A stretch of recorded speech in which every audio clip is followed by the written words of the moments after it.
Okay, welcome to our City Council meeting. Today is Monday, December 19th, 2022. It's approximately 1 p.m.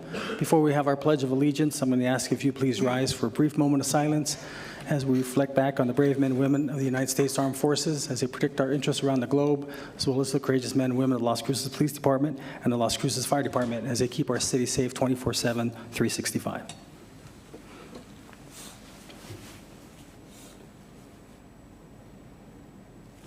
Councilor Graham, if you join me in the pledge, please. I pledge allegiance to the flag of the United States of America and to the republic for which it stands, one nation, under God, indivisible, with liberty and justice for all. Thank you. Before Jennifer gives the Pets of the Week introduction, just want to do a big shout out, although I'm sure he's not here, but Officer De La Garza, who's back on duty, we appreciate your service and we're glad to see that you're up and about. So just wanted to point that out. So Jennifer Martinez from our communications office is going to introduce our Pets of the Week. Usually it's one dog and one cat. It is again. Okay. Good afternoon, Mayor and Council. I am Jennifer Martinez with the city's communications office, and today we will start with Bernie the cat. This guy is super sweet and affectionate. He loves being doted on.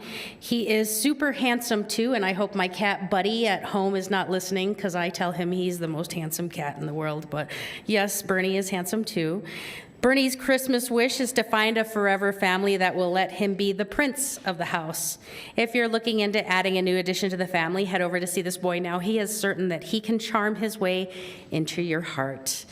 Ooh, and then we have Penelope. What a gorgeous girl. Penelope is a 2-year-old, very playful and curious. She can sit when commanded and is treat motivated. She's excited to go out on walks and is thrilled to spend time with people. She's good with some dogs, but doesn't really get along with cats. This girl is also looking for a new home for the holidays, so please take a little time out. If you have time to visit, please go and do so if you're interested. The Home for the Holidays adoption event is still taking place until the end of the year, where adoptions are $25. And if you're interested in a new pet for the holidays, please make the phone call to 3820018. You might make several dreams come true this year if you're giving a pet for the holidays, but please make sure you're gifting a pet to a home that is responsible, that has responsible homeowners and pet owners. Thank you, Mayor, and happy holidays. Thank you, Jennifer.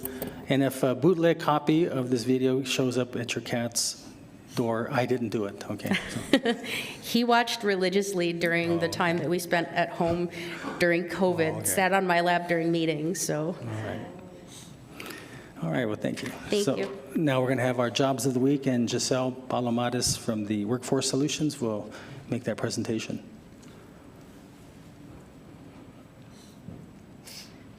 Good afternoon, Mayor and Council. My name is Giselle Palomares, and I'm with New Mexico Workforce Connection.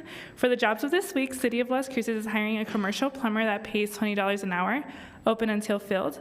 White Sands Missile Range is hiring a recreation assistant, and that pays $15 an hour, and that closes December 27th. Sherwin-Williams Company is hiring a delivery driver, and that pays $24,000 or $44,000 a year, depending on experience, and that closes March 29th of 2023.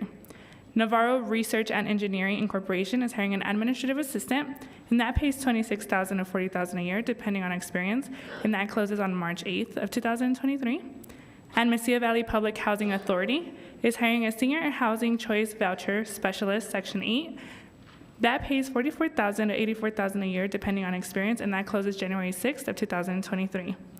Max Meats is hiring a driver and loader, and that pays $14 an hour, and that closes January 7th of 2023. And as always, to connect with the New Mexico Workforce Connection office, you can contact them by phone at 575-524-6250, or you can visit them in person at 226 South Alameda Boulevard. You can always download the app. It's now available on the App Store and Google Play. Thank you, Mayor. Thank you, Giselle. So now we're going to, before we get to the presentations and the awards, we have a video that we'd like to show you. Fortunately, it's a little blurred because it is very graphic. I did approve this. Before we begin, so this, I don't know who actually did the video, the shoot of this, but if you see at the corner near that traffic signal, there's a person who was arrested, who was beating up someone with a bat. And then who's going to be honored a little bit later on is a gentleman who literally just got out of the hospital for what I understand, there was a crack in his spine, his back was broken, had just received some treatments. He saw what was happening somehow through his ability to overcome that pain. He stopped this person from probably getting killed.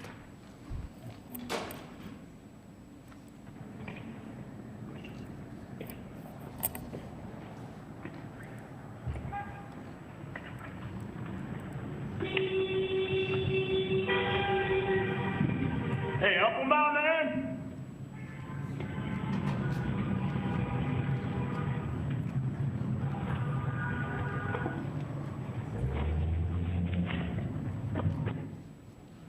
Okay, I think that's it. Do you have one with Chris Allen on there? So Chris Allen is the gentleman who prevented that, as well as also.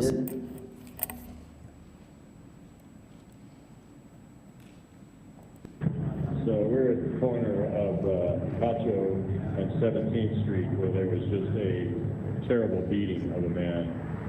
And I just pulled off the road to try to stop it, and as I was getting out of my truck, this man ran and tackled the guy with the bat. He was beating a man within inches of his life with the bat, and this man just jumped out. Thank you, sir, for what you did. You're welcome.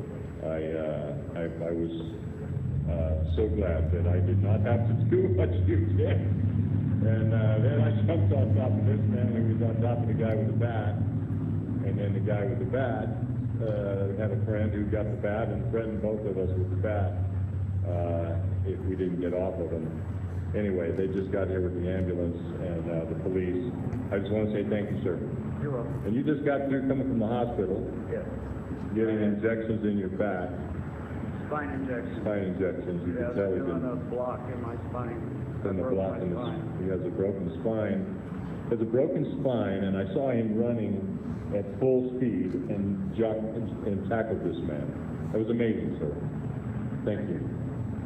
Do you want to give your name or not? My name is Chris. His name is Chris. Hope everybody can do that. Not everybody would have done that, buddy. I pulled up and I was having second thoughts myself. I was going to do it, but Thank you, Christine. So if I could ask if Chris Allen is here, and Chris, and then also Randy McMillan, I believe, is Randy here?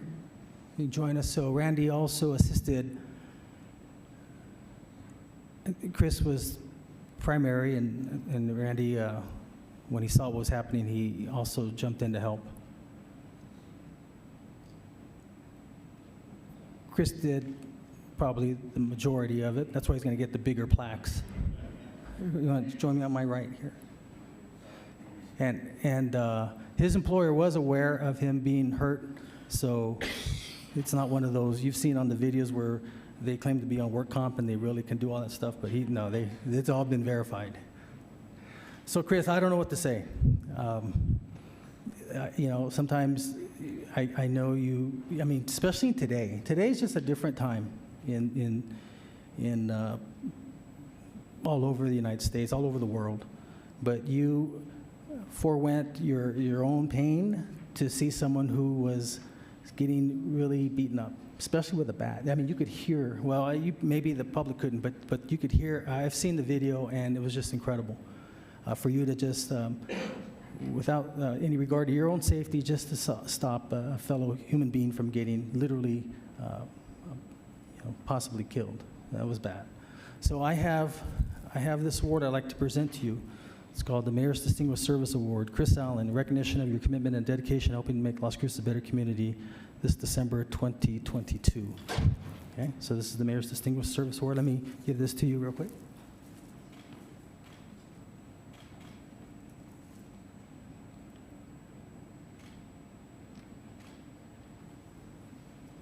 And I want to read this also. This is a proclamation. Whereas Chris Allen was born in Las Cruces, New Mexico on January 5th, 1977, And whereas Chris Allen served the United States Armed Services Army Branch from February 1995 to February 2000 as a 11M Infantry. And whereas Chris Allen worked as security personnel for concert events, county fairs, and private security for clients. And whereas Chris Allen has been an active community member of the City of Las Cruces through community engagements, volunteering his time for those in need. And whereas Chris Allen is a man who acts instinctively on his training from the military and as security personnel. And whereas Chris Allen displays acts of human kindness by taking action with community members and ensuring their safety comes first, far before himself. Now, therefore, we, the Mayor and City Council of Las Cruces, New Mexico, do hereby proclaim today, Monday, December 19th, 2022, as Chris Allen Day in Las Cruces, attested to by Christine Rivera, City Clerk, and signed by myself, Ken Miyagishima.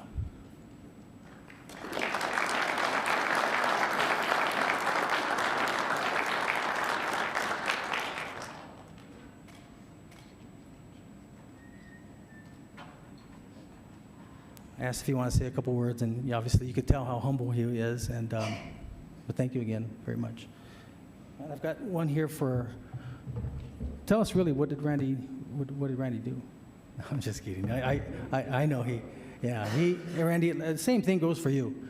You know, you're a very successful businessman here. You grew up here, and I know you've probably never seen the things that we're seeing both in our state, our city, and our nation. And again, also to you, without any regard to you, you could have got hurt as well. We have no idea what these gentlemen could have had. You never know. But you saw Chris doing his thing, and you jumped in there to help as well. And so I'd like to present to you the Mayor's Citation for Community Service to Randy McMillan in recognition of your commitment and dedication to helping make Las Cruces a better community, dated this 19th day of December 2022, signed by myself, Ken Miyagishima.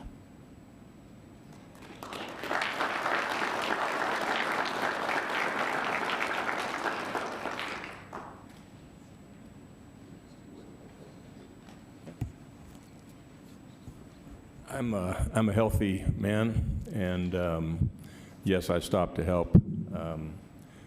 And Chris beat me to the punch, which I was so grateful of, and with a broken back, and I have verified the fact that he has a broken back and was coming from the hospital getting treatment.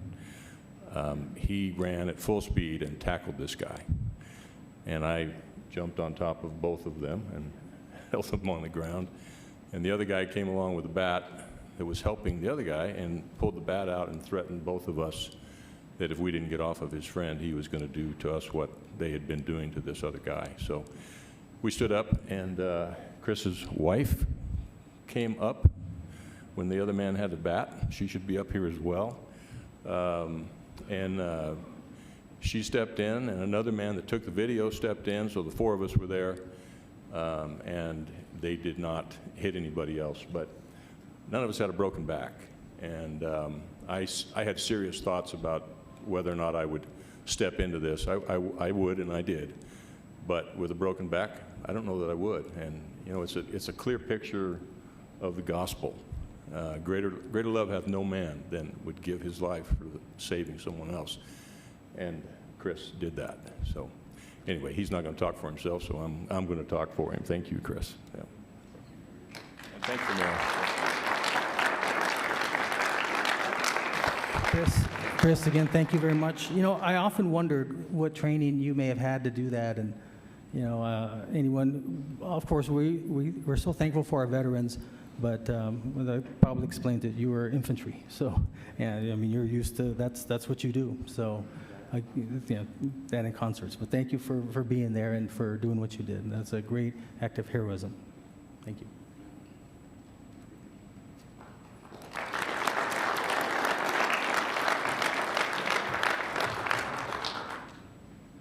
Okay, I want to ask if these two gentlemen, Doug Boberg and Matthew Holt, are here. I see them in the back.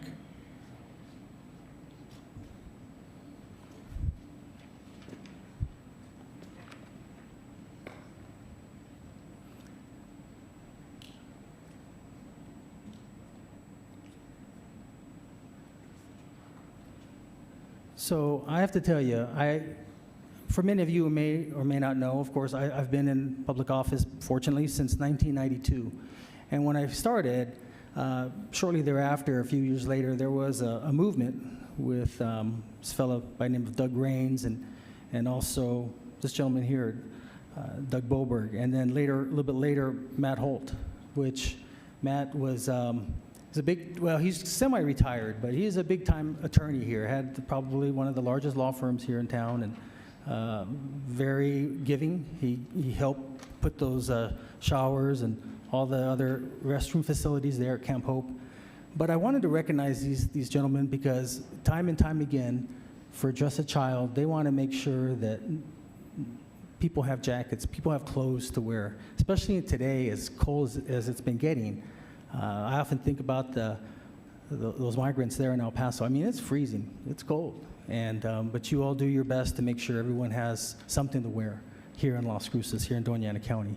And so I wanted to present to you, gentlemen, this Mayor's Citation for Community Service. This is to Doug Boberg in recognition of your commitment and dedication to helping make Las Cruces a better community, dated this 19th day of December 2022, signed by myself, Ken Miyagishima.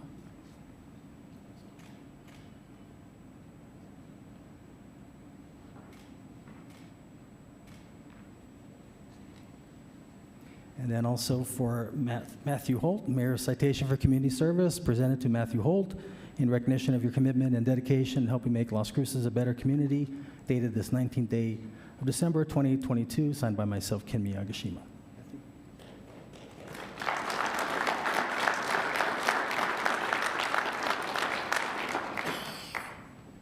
You gentlemen are welcome to say a few words.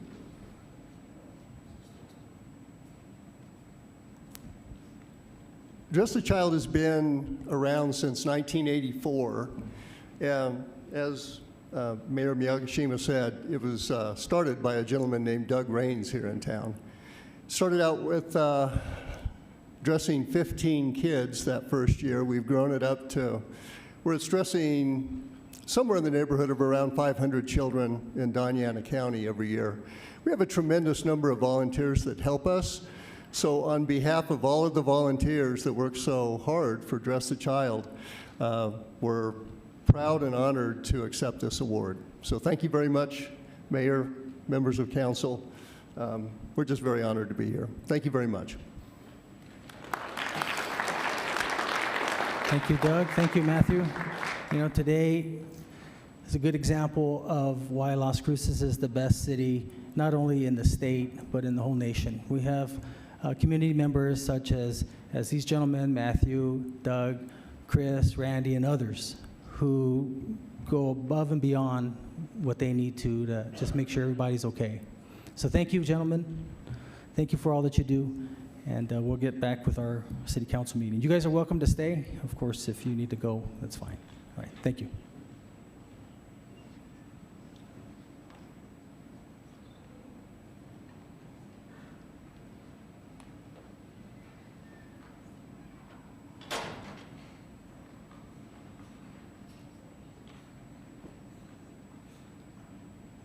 And now I'm going to read the conflict of interest statement. This is where I'll ask if any member of the city council, city manager, or any member of his city staff has any known conflict of interest on any item on the agenda. None, Graham. None. None. None. None, Flores. Mayor, on 7.1, my husband sits on the Senate and will be voting on a number of these items. So I don't know if it's a perceived conflict, but I wanted to mention that, and I'd be more than willing to recuse myself. Thank you. Yes, Ifo? I'm just reporting to a none from city manager and staff. Oh, okay. Mayor Pro Tem, thank you for that. I don't think you have a particular item that you asked him to support, right? In one in particular? No, sir. No, yeah, I think you. I think you're good. Okay, so let's see, now we're going to go to public participation. This is where members of the public can speak to council for a total of 7 minutes, 3 minutes here on the podium, and then up to 4 minutes for an item that may be on the agenda, or 2. You're allowed twice at the podium. I usually start on my left, and I usually start with the first row. I will say that If there is something that's on the agenda, if you could wait until that item is on the agenda, that would be great. If you have to leave, please let us know, and then you can say your comments. But anyways, Denise? Yes, ma'am.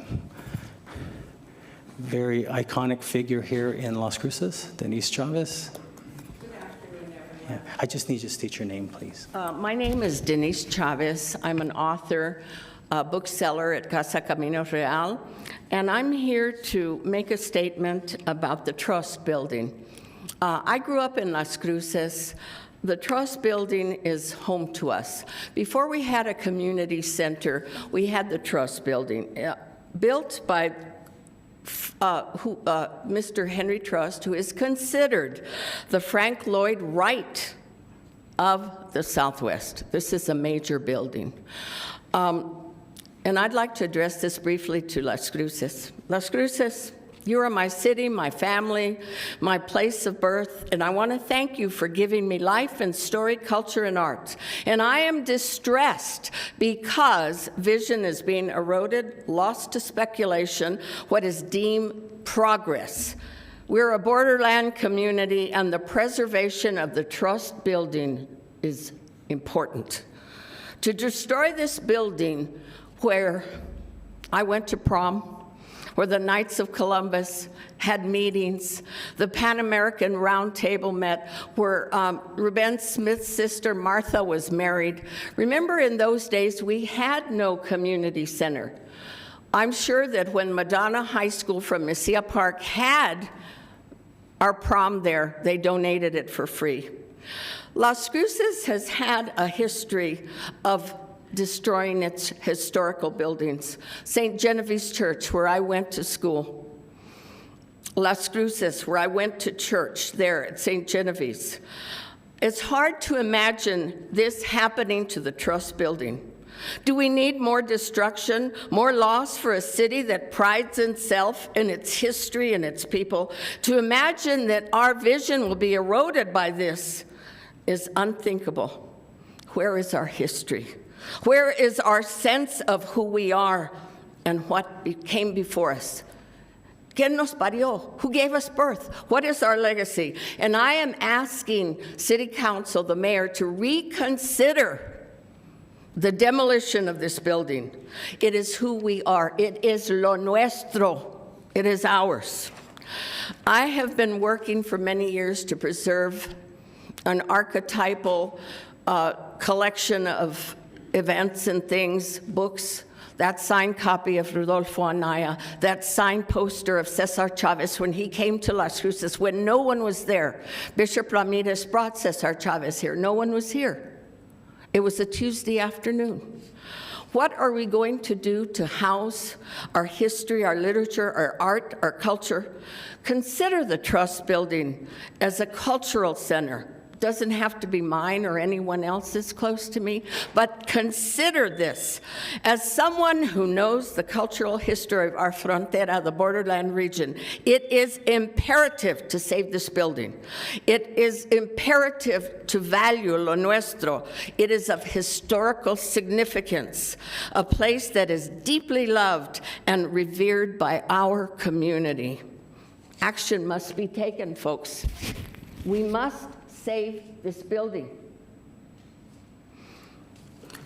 Please let me know how I can help. I am a community activist, but more, I'm a proud Las Cruces. This is my community. And I thank you for letting me address the group. My support is always for the city of Las Cruces. Thank you, Mayor. Thank you, City Councilors. And thank you, everybody here, for listening to my plea. You may not know of our bookstore, but please come over. We have every kind of book you can imagine.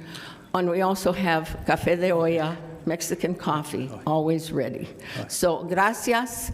I don't know if you have questions. No, we can't really ask you right. Well, I mean, I could, but I'm just going to give an update. So thank you, Denise. Thank you. We appreciate that. And I appreciate your support. Gracias. Y todo en las manos de Dios. Thank you.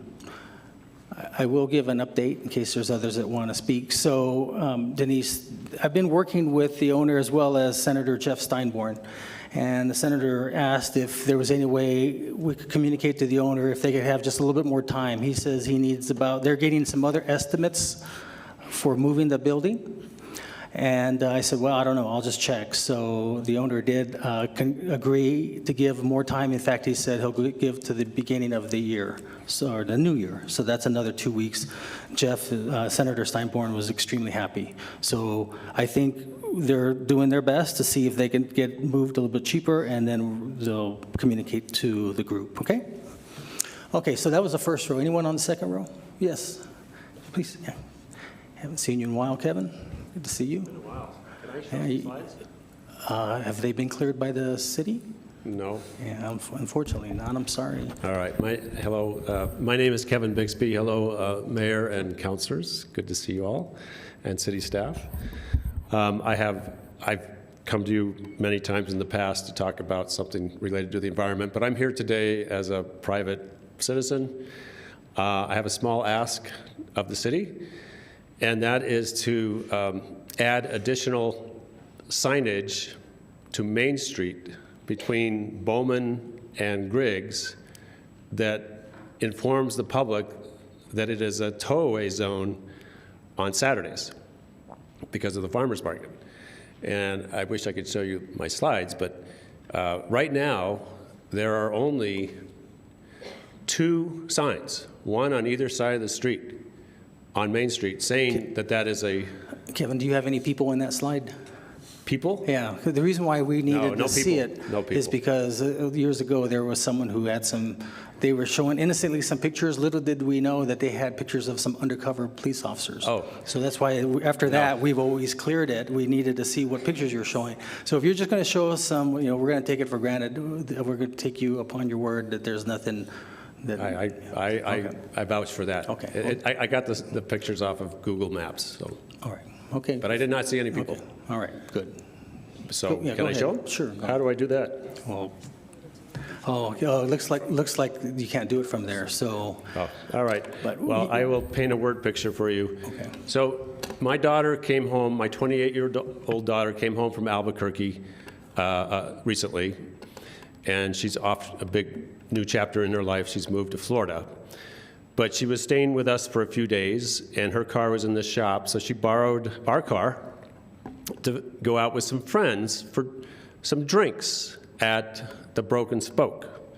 So at that south end of that block, as you all know, the Amador complex, there are 3 bars, and then there are more bars between Griggs and Las Cruces. So on weekends, it's a bar destination. So my daughter met with her friends, and she overindulged, and she did the responsible thing. She got a ride home. She left her car there. The car was towed because she was in a tow-away zone. And when we went to claim our car on Monday morning from Lucchini's, all the tow truck drivers said, it's terrible, the lack of signage. We feel really terrible towing people's cars because it happens every weekend, I guess. So, $250 later. So what I'm asking is, there is one sign northbound on that block of Main Street. It's in front of the New America School, okay? But there are 12 parking spaces on that block on either side of the street, 12 and 12. And that sign is at the very beginning of the stretch of parking spaces. So if you miss it, you miss it. And then on the other side, there's only one sign in the very beginning of the block. So, and your ordinance says signage shall be visible from any place where the car can be towed, if it's a towaway. So I'm asking you to put in 2 additional no parking on Saturdays signs on either side of the street. Kevin, can you email me that, those pictures, and I'll send it to IFO, and I'm sure he'll get with the Public Works Director, and we'll see what can be done. Okay, it's a simple thing. Yeah, well, I know, but they're going to need to verify a few things. Yeah, all right, thank you very much. Sure, thanks. Good seeing you. Anyone else on the second row? Third row? Fourth row? Yeah. Please come.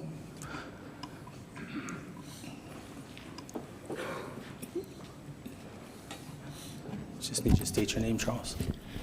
Good afternoon. My name is Henry Young,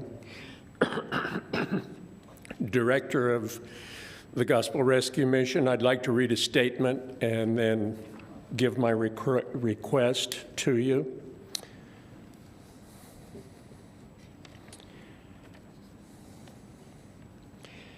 It is our desire as the Gospel Rescue Mission to provide for guests at the mission, the city, and those homeless that are not on our campus. We desire to help everyone.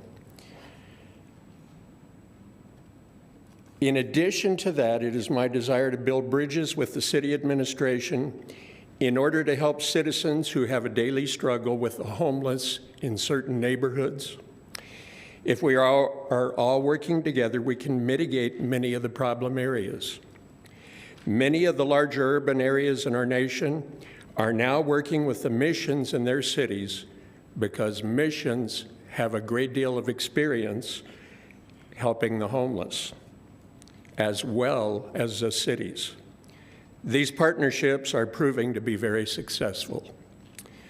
And with that, my request is this. We have been building a building out near the street on Amador that will be used for those people who are still on the street that do not stay with us at our complex. And we want to be able to feed them 3 meals a day inside that 30 by 50 square foot building. We also desire to have them stay with us when the weather is bad or when the temperature drops below 35 degrees. Trouble is, it's already cold, it's going to get colder, and the building is still not done. However, it is dried in. The only thing that we're lacking is the sprinkler system and finishing on the inside, plus the electricity, which El Paso Electric still hasn't provided the electricity to that side of the property. Therefore, I'm asking that if we get to the point where we have to have it to let those people come inside, even though we don't have a certificate of occupancy at this time, it would be better for them to be inside a building rather than on the street. If you would consider that, I would be grateful. Thank you. No, Henry, you can, again, send me an email. I'll send it to EVO. EVO will get with Larry. But the city really can't condone that because there's a liability if there's no power there and something was to happen. I mean, but I don't know if you were given the option of a temporary CO or certificate of occupancy, and it's not as stringent. But anyways, please send it to me. I'll get it to EFO, and we'll see what can be done. Okay. On a temporary Thank you. CO. Yes, sir. And in the future, we need to cooperate together so that we can help in any way possible. Yeah. And again, we appreciate all that you and the Gospel Rescue Mission does. They do a great job, and thank you for everything. Yes, sir. Mm-hmm.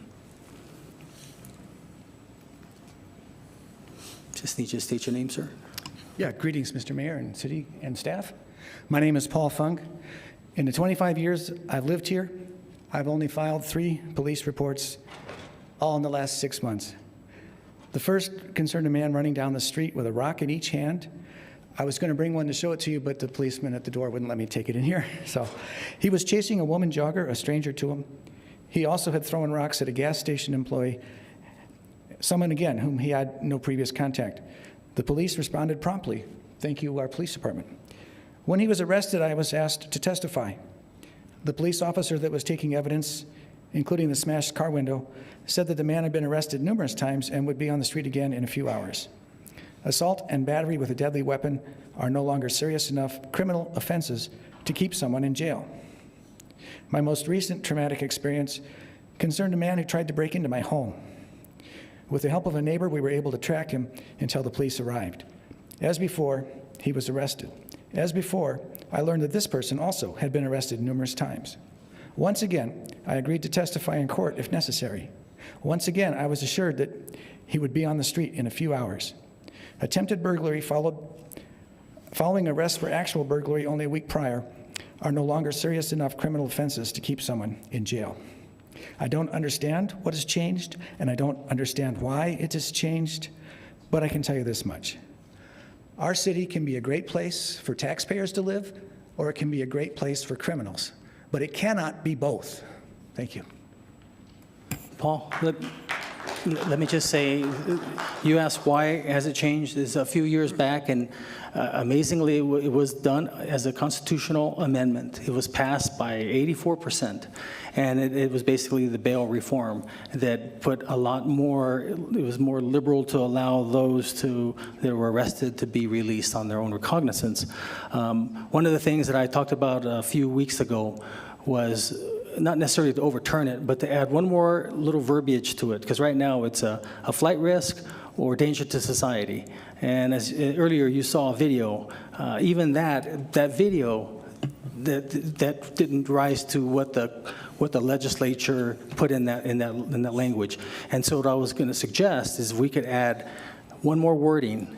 So it's a flight risk, danger to society, or as the courts may determine. That way it allows the judge to make the call. And so I think that would really be the only way to go, to have our legislature look at that and maybe put that on as a constitutional amendment to be added on to that Bail Reform Act.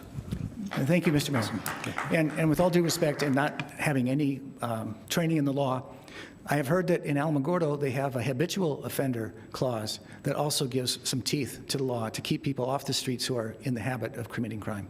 So maybe that would be something to consider in Las Cruces, is a habitual offender. Yeah, and that might be for misdemeanors on a little bit lower level, like breaking, smaller, less than $500 or different things. But I hear what you're saying. I really do. Yeah, yes, sir.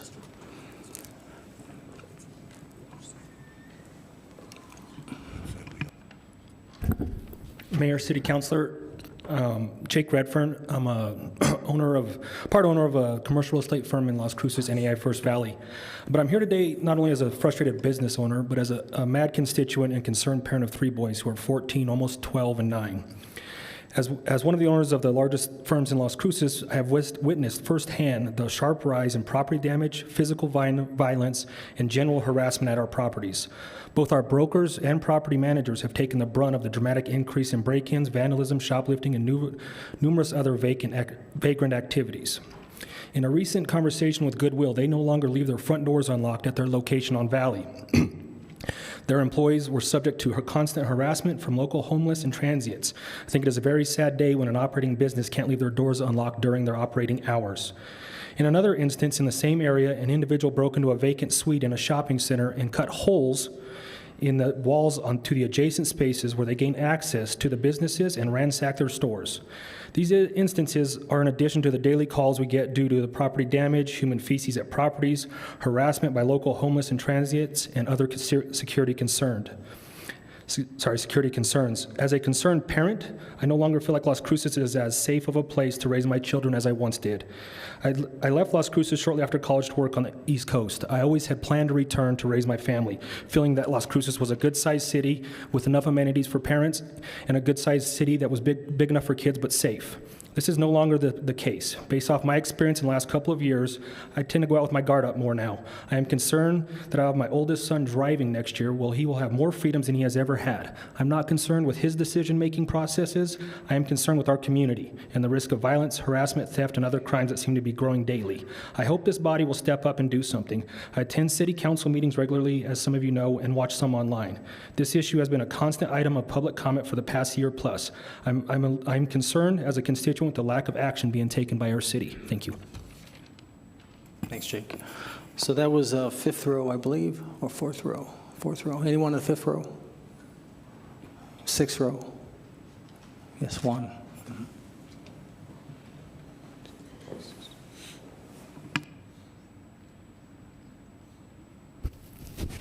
My name is Juan Garcia. Mayor, councilors. First of all, kudos to the resilience leaders for the tremendous service they are providing the community. Also, I'd like to thank Peter Goodman for elevating the attacks on Carlos' small businesses in the local media. Carlos is the gentleman that had feces smeared on his building and other numerous attacks. On the downside, small businesses and citizens continue to be terrorized, and we will continue to advocate for those forgotten victims. I met with Vanessa, owner of Nessa's Coffee Shop on Picacho, whose window was broken, about $500 worth of damage. Nothing to gain, pure hate, because criminals know there are no consequences. I met with Livingston's Bridal and Events owner, Mrs. New Mexico, Roxanne, who got hit with about $10,000 worth of damage by the destructive Las Cruces criminal element, and Oscar's Beauty Salon, and Sally's Beauty Store, or Walgreens on North Main Street, with criminal shoppers walking out with carts full of stolen merchandise. We wrote to Representative Cadena, who represents Carlos, and Rubio, and Gallegos, Ferrari, Madrid, Cervantes, along with Senator Steinborn, Souls, Hamblin, addressing the continued attacks on Las Cruces small businesses. Zero response. Nada. How many small businesses have come and shared their suffering? Hundreds, perhaps, maybe more, but silence. So where are the New Mexico elected officials advocating for deterrence and consequences for these criminal acts? In my opinion, advocating for harsher punishment for these criminals is not a narrative of the progressive socialist agenda. Turning criminals into victims is a more suitable, quote, social justice cause. These elected officials will not go against a narrative established by the, quote, progressive socialists if they want to remain in office and in the governor's good graces. Look at how many conservative, quote, Democrats were primaried in 2020 for opposing abortion. With elections in 2023, if the hundreds of small businesses that have been terrorized meet at the ballot box, perhaps they can elect public officials who will truly represent them. Las Cruces Sun, dated 2017. When the council approved Las Cruces as a welcoming community, quote, then Mayor Pro Tem Sark stated, I feel that we need this kind of resolution so that all the people in Las Cruces can feel safe. He continued, later adding, nobody wants to live in fear. So you think about this. Let's protect those here that are criminally or illegally, but not the small businesses under attack living in fear today. My recommendation, please offer small businesses suffering a financial impact an opportunity to offset their losses that are incurred by the failure of the current political system to protect them. Number two, consider the idea of getting some of the homeless to work with some of the affected establishments in a favorable manner that would benefit both sides. Homeless don't vandalize and steal. Criminals do. Merry Christmas, and let's pray for a better new year. Thank you. Thanks, Juan. Rick, are you going to speak?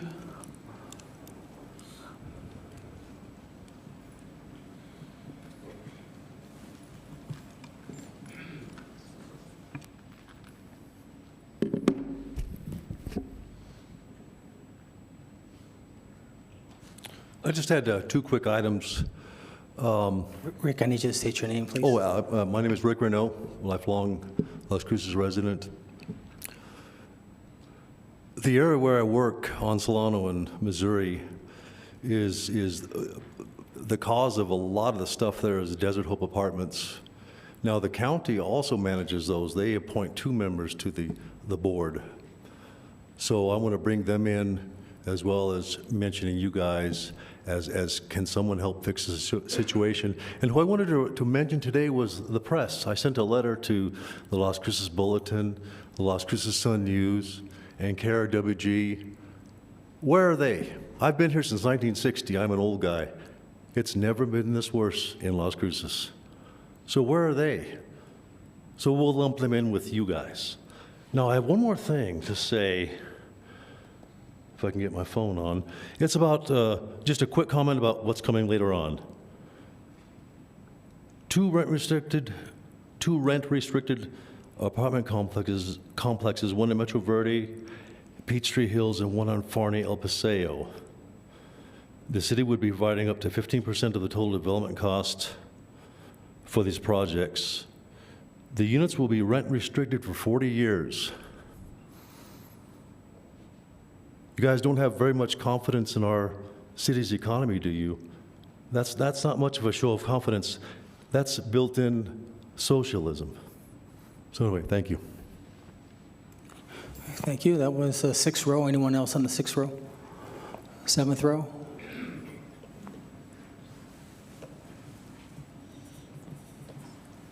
Just need you to state your name, please. Yes, sir, thank you. Kristen Drake, Director of Business Development with Peak Behavioral Health. Also in the audience, we have our CEO, Sandy Emanuel, and Liaison, Kaylee Martinez. We were fortunate enough to attend a meeting last Friday, December 16th, convened by Mayor Pro Tem Gandara. This meeting was comprised of several key community partners focused on the prevention, intervention, and treatment of substance use. Partners included Zia Recovery, Ideal Options, Alt Recovery, FYI+, Las Cruces Fire, PD, DASO, just to name a few. We discussed current treatment options and substance use available already in the community, gaps in treatment, and proposed service types to fill these service gaps. One of the gaps identified was the need for a 28-day rehab facility. At the end of 2021, Peak realized many Doña Ana citizens were being discharged to facilities in northern New Mexico, eastern New Mexico, and even out of state for continued substance use treatment as the only treatment options available. As part of our 2022 strategic plan, Peak moved ahead with the construction of a 28-day rehab facility within our existing Santa Teresa facility. Just to summarize. I think that was we'll give you 2 minutes. I think it was running from the last speaker. Oh, fabulous, thank you. Okay. As we all know, the development, construction, and training involved in such a project is immense and expensive. With these costs, in addition to certification and licensure through the Department of Health, the completion of this project is slow going. Peak Behavioral and the partners present at last Friday's meeting request council backing and support of this project. With your support, we are confident we can kick this project into full gear and begin treatment sooner than later. Again, I thank you for your time and consideration. Thank you, Kristen. I know we have in the past done a resolution to see about bringing another facility here in southern New Mexico, and I'm pretty sure we can do that again. Excellent. Thank you, sir. I appreciate it. Anyone else on the 7th row?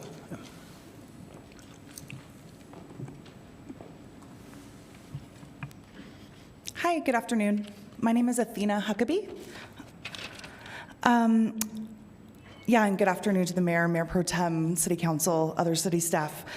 I'd like to make comment this afternoon on the situation in the behavioral health unit on the 5th floor of Memorial Medical Center, commonly referred to in the community as 5 West.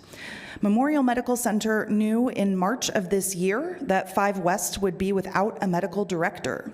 The hospital had 2 employed nurse practitioners to keep the unit open throughout the summer. The providers notified the facility that they would be returning to their full-time jobs in the fall, providing MMC ample time to launch a search for a new medical director. Unfortunately, that is not what occurred. Instead, 5 West closed on August 18th of this year.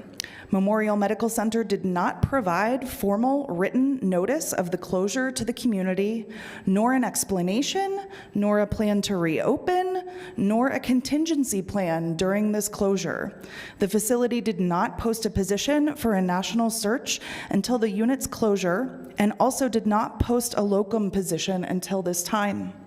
The employed NPs were willing to stay on call and at least provide mental health services to the emergency room and the hospital. However, Memorial's CEO and the executive team refused to use their services while the unit was closed because they did not want to pay for on-call services. The hospital also has telemedicine services in the emergency room, but did not expand those services to keep the behavioral health floor open. As I understand it, Memorial Medical Center's lease with the city and county includes the stipulation that services be the same as when the lease was executed, meaning that a behavioral health unit must exist in the hospital. However, over these last months, Memorial Medical Center has not been held accountable in any way. They have not provided timelines or plans, yet they continue to enjoy the benefit of the lease. Memorial Medical Center should be presenting a detailed plan of why they aren't providing these services and be penalized for each month that these services have not been provided. These plans and action steps should be transparent and be made and available and known to the public. We are in the middle of an overdose crisis as well as a mental health crisis.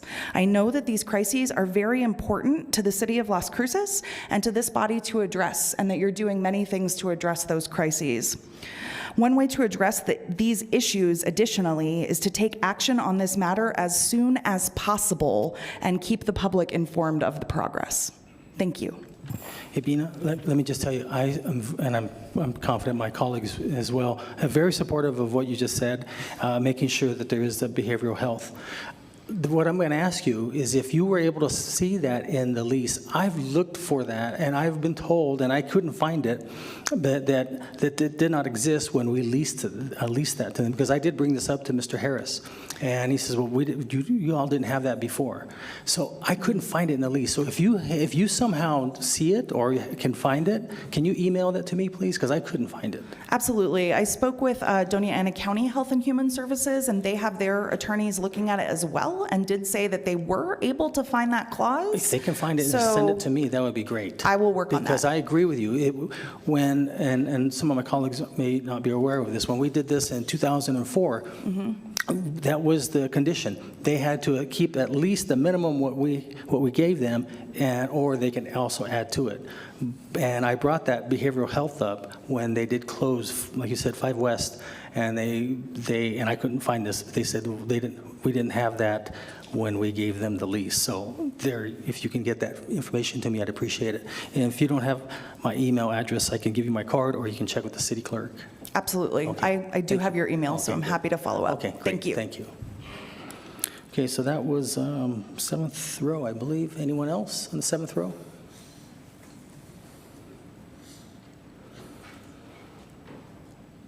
If there's more that want to speak on the 7th row, you're welcome to come to these empty chairs up here. Good afternoon, Mayor and council members. I'm Sandy Emanuel, CEO of Peak Behavioral Health. There's 2 things I want to address regarding our 28-day rehab.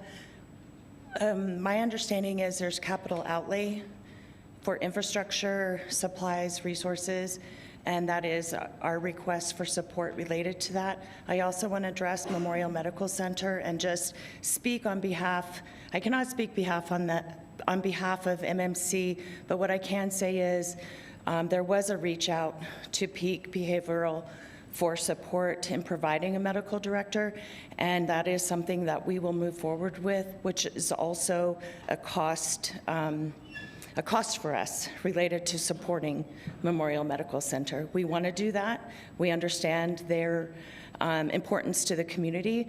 There are 2 other hospitals that provide psychiatric beds, of which neither one of us are full. So there are more resources in this community besides Memorial Medical, and that is something that I just wanted to address. Okay, thank you, Sandy. Anyone else on the 7th row? Okay, 8th row? Last row? Anyone else on? Yes, sir. You want to come forward?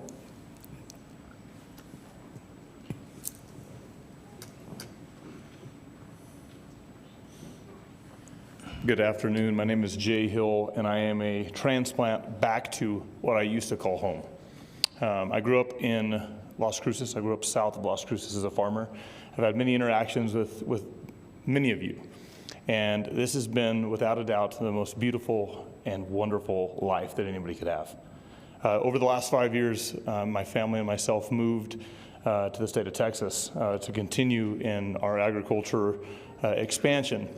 And in doing so, the good Lord blessed my family with a special needs child that needs medical assistance, and it's forced us to move back to Las Cruces.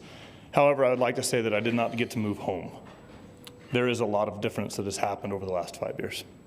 And coming in from time to time to get parts, to see people, to have dinner with friends, we talk about what is happening to our city, what is happening to our community, and the decay that we are starting to see. That did not become a reality to me until I got here in August.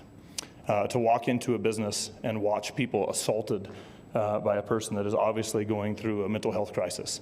To take my 5-year-old daughter to school to explain to her why a person is defecating in the middle of the road was not what I was anticipating on coming home.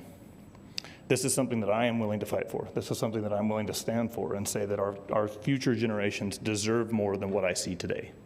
This is not a shame on you. This is we need to get together. We need to figure out what is going to happen and how we can put some teeth into them, like you said, Mr. Mayor. What can we do to keep people from coming back out and committing crimes over and over and over again? My wife was in the checkout at Walgreens 4 days ago, only to be in the middle of an assault from a person behind that was trying to beat up the clerk because they weren't going to have enough money to make the transaction. We're dealing with a heart process, we're dealing with a mental process, and we're dealing with the inability for us to keep people behind bars when they need to be behind bars. Let's work together with the community, and I have no problems in sitting down and giving my ideas as many times as I need to make sure that my children have the opportunity to be safe. Thank you for your time. Thank you, Jay.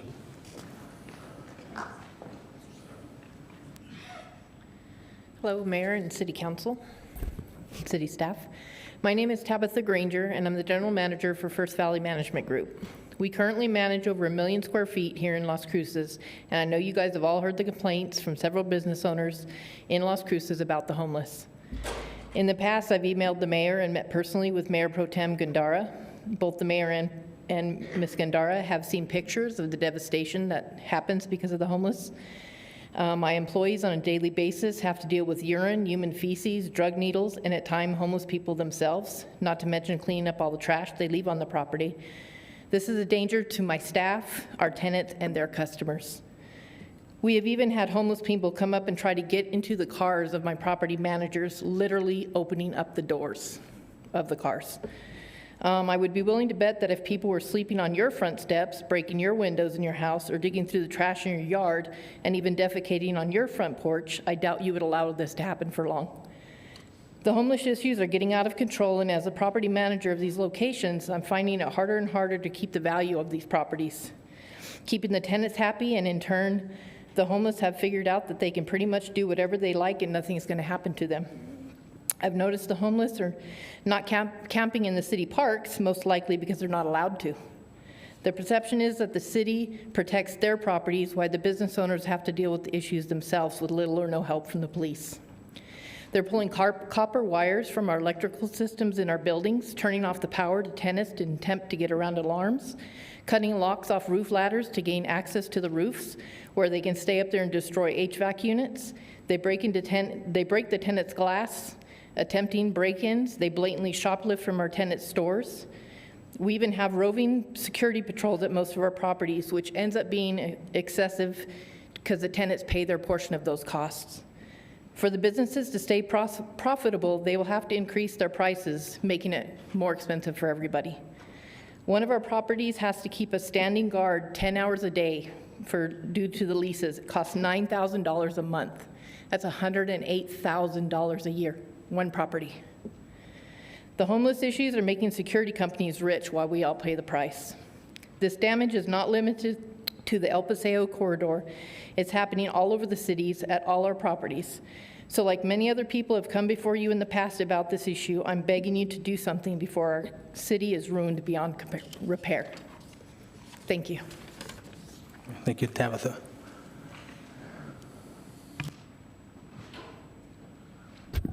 My name is Randy McMillan, and I'd like to thank you all for allowing us to speak to these issues today. I was born here. My dad was born here. His mother was born here. My dad's 94 years old, so I'm a native of natives. I think I've told you that before. And this place is not what it was before. It is absolutely not. In case you haven't been hearing, this is becoming a war zone. It is becoming a war zone. And I was caught up in the middle of it from what you just saw here a little while ago. I don't know if you saw that beating or you could hear that bat hitting that man over and over. I could hear it across the street from where I was. In my car, I could hear that bat hitting this man over and over and over. And I drove over there to do something about it, and the team stopped it, or that man would have been dead. And he is in terrible condition when the ambulance took him. They had to cut his boots off, broken legs.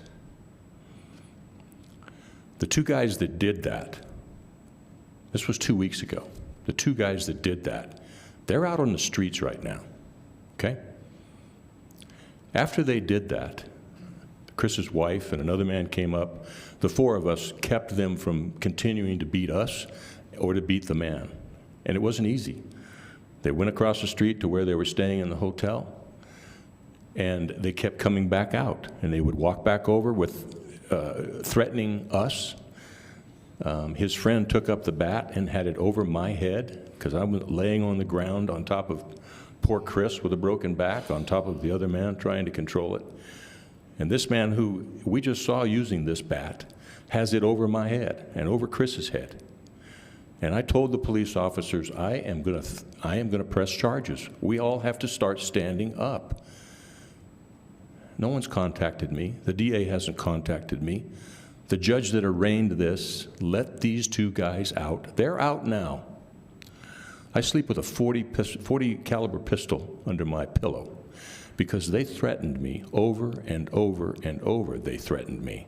They saw my truck. They have my driver's license, or my license number on my truck. And they kept coming back over to threaten, both Chris and I. Chris lives a block away. Chris, the man that you met this morning, lives a block away from where these guys are staying. And they let these two guys out. You probably heard recently about the man that cut the man's head off in the park up here. And when they found him, he was playing soccer with the man's head. That man is out. He's out. This bail reform nonsense that has happened is absolute destruction. And it is releasing these criminals into our community. Like I said, I'm sleeping with an automatic pistol right now. I keep it with me in my truck because these people threatened me. Randy, I'm sorry, unfortunately you're out of time, but we get it. And May I ask for one more minute, please? I'll finish. Go ahead. Please.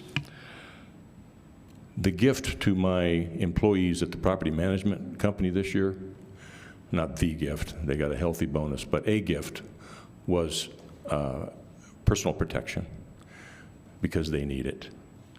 I made a list of things that I have been affected by over the last year, just me personally, of crime. I don't have time to give it to you. There are 10 things on this list, from theft to people stole my wallet. My friends that own Shella's restaurant have been broken into 4 times. My son-in-law, who is a dentist, his office has been broken into twice.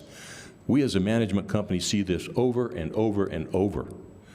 You all asked us to vote for you to put you in charge of leading this community. You have connections in Santa Fe. These people in Santa Fe have put these laws into place. I want to know what you are going to do about fixing this. Because what I'm going to do is I'm going to carry a gun from this point on. And I don't like to have to do that. But that's what I'm going to do to protect myself and my family because I have to. Please do something about it. I don't want to have to do that. Please. And then tell us what it is. Mr. Mayor, thank you for that extra time and for what you're doing. I know you're working with the judge here that continues to let these people out over and over and over. 60 and 70 times this judge lets them out. One last thing. The policemen have just been taken away their limited liability by our state legislature. You can sue a policeman now if he makes a mistake. In the heat of battle, these policemen go, and they have to make a decision in the heat of battle. And it's battle out there. And if they make the wrong decision, you can sue them for everything they own. How about we do the same for the judges? How about the judges that get to sit up there in their black robes and listen for several days to all the testimony, take their sweet time and make a decision, and let that person out? How about their liability, limited liability, be taken away? And how about we can sue them? If we can sue the police, we should be able to sue those judges for what they're doing. We're going to have to cut that off. Well, thank you for that. And earlier during the discussion, our deputy city attorney motioned to our city manager that he'd like to work. We're going to reach out to the DA. He feels that there may be some options that can be had, and we'll keep you all posted on that. What might be able to give a little bit more teeth, which would be great. That'd be welcome, Brad. So that's great. Okay, so that's anyone else on my left before I go to the, oh, yes.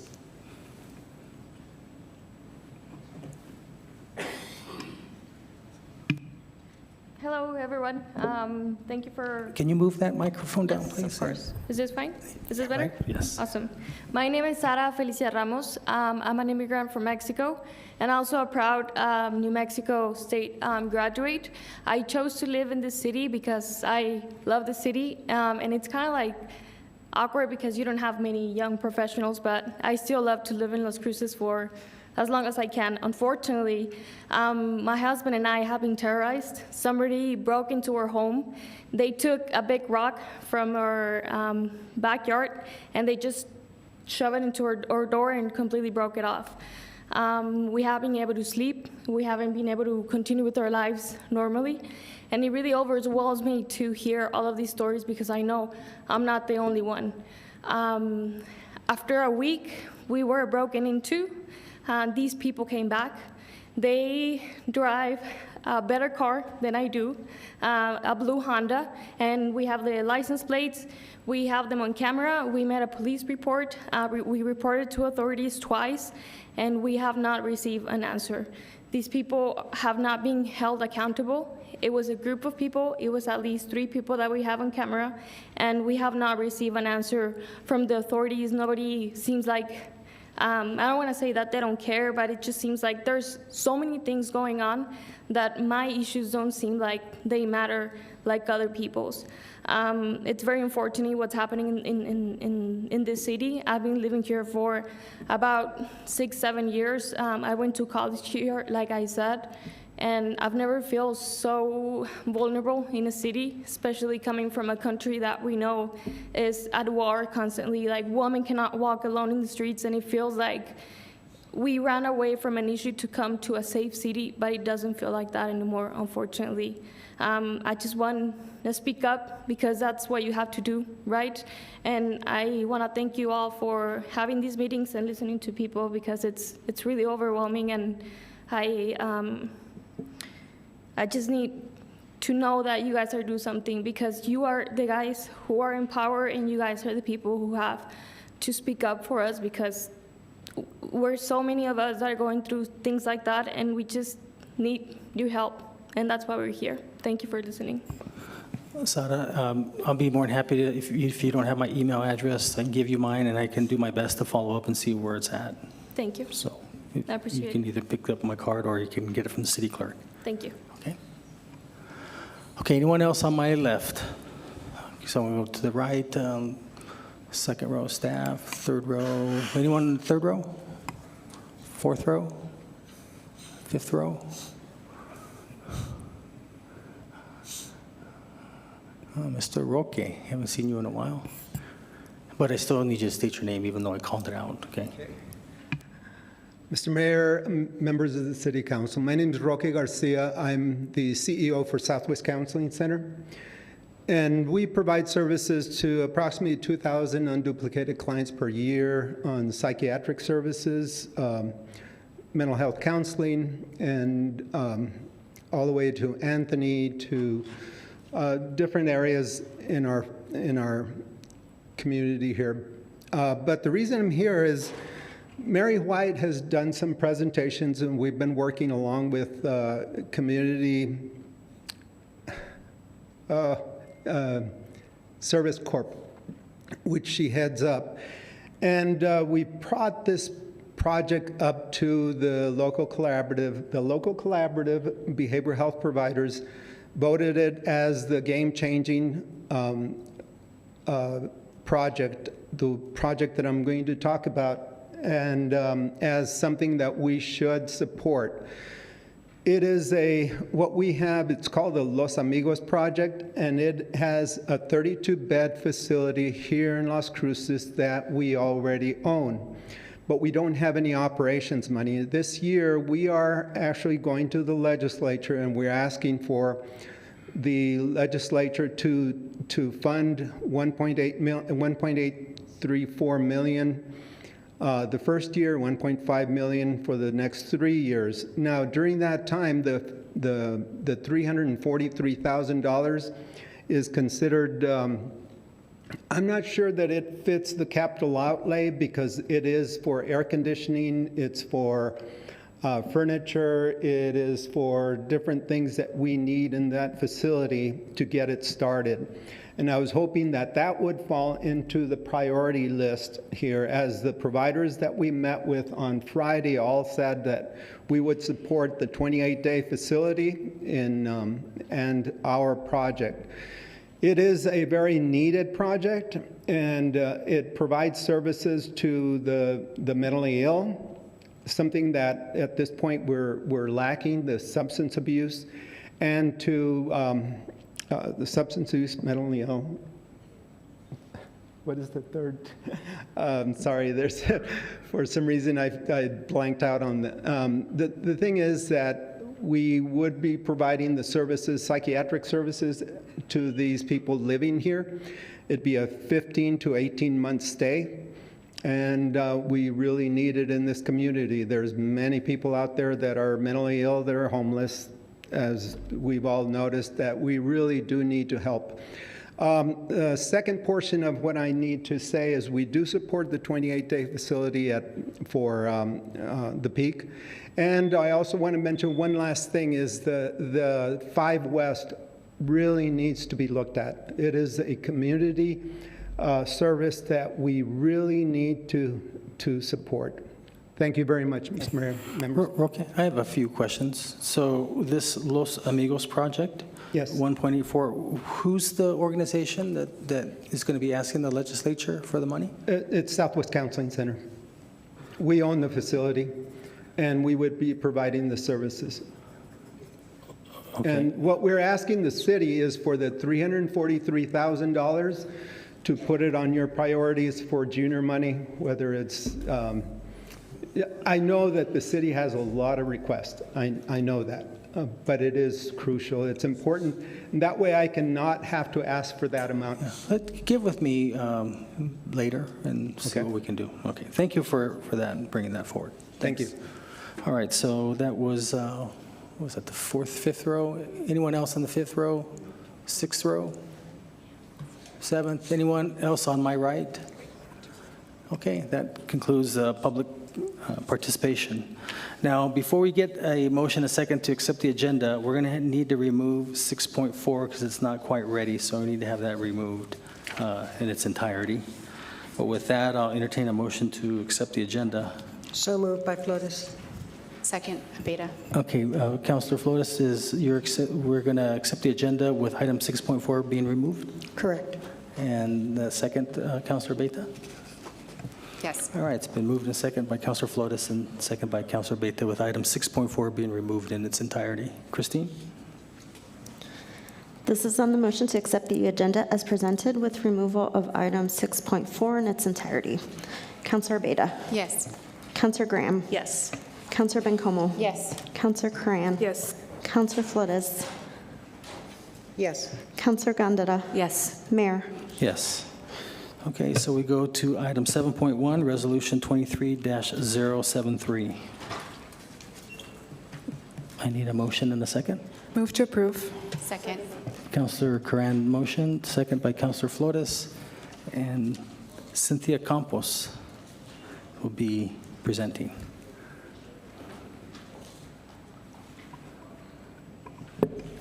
Is this your first time presenting, or? This is the second. Second, okay. Have you met Councilor Flores?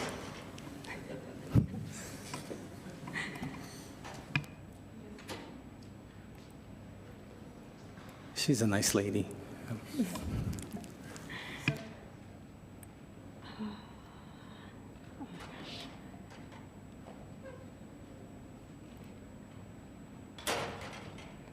Sorry. Good afternoon, Mayor and councilors. My name is Cynthia Campo. I'm the CIP analyst, and we have a short CIP amendment today. We are transferring some funds from several facility maintenance projects from the General Facilities Improvement Project, Safety, Health, Environmental and Emergency Project, Generator Buffer Program, refuse and recycling offer program to the fleet EV charger project. And this is for the installation of 6 EV chargers throughout the city for fleet vehicles. Oh. And I'm sorry, I thought I had another slide on there, but this is in alignment with Elevate Las Cruces, the comprehensive plan, with resolution number 21-152 and the climate action plan. Well, you weren't kidding. That was pretty fast. It is. Any questions from council? How about members of the public? Okay, seeing none. Christine? This is on the motion to approve Resolution 23-073. Councilor Abeyta? Yes. Councilor Graham? Yes. Councilor Bencomo? Yes. Councilor Corran? Yes. Councilor Flores? Yes. Councilor Gondara? Yes. Mayor? Yes. All right, item 7.2, Resolution 23-074. Thank you. Move to approve. Second, Graham. Motion made by Councilor Abeyta, second made by Councilor Graham. And Dr. Tim Pitts will be making the presentation. Thank you, Mr. Mayor, Council. What we have for you today, Tim Pitts from Deputy Director of Community Development. What we have for you today is the fee schedule. We last adopted a fee schedule in 2020, and so we're asking you to take a look at a new one to go into effect in February of 2023. So that's about 2 years. It was November of 2020 that we adopted the last one. So it's about 2 years. That's about our aim right now is to bring them back every 2 years with some modifications depending on the current circumstances.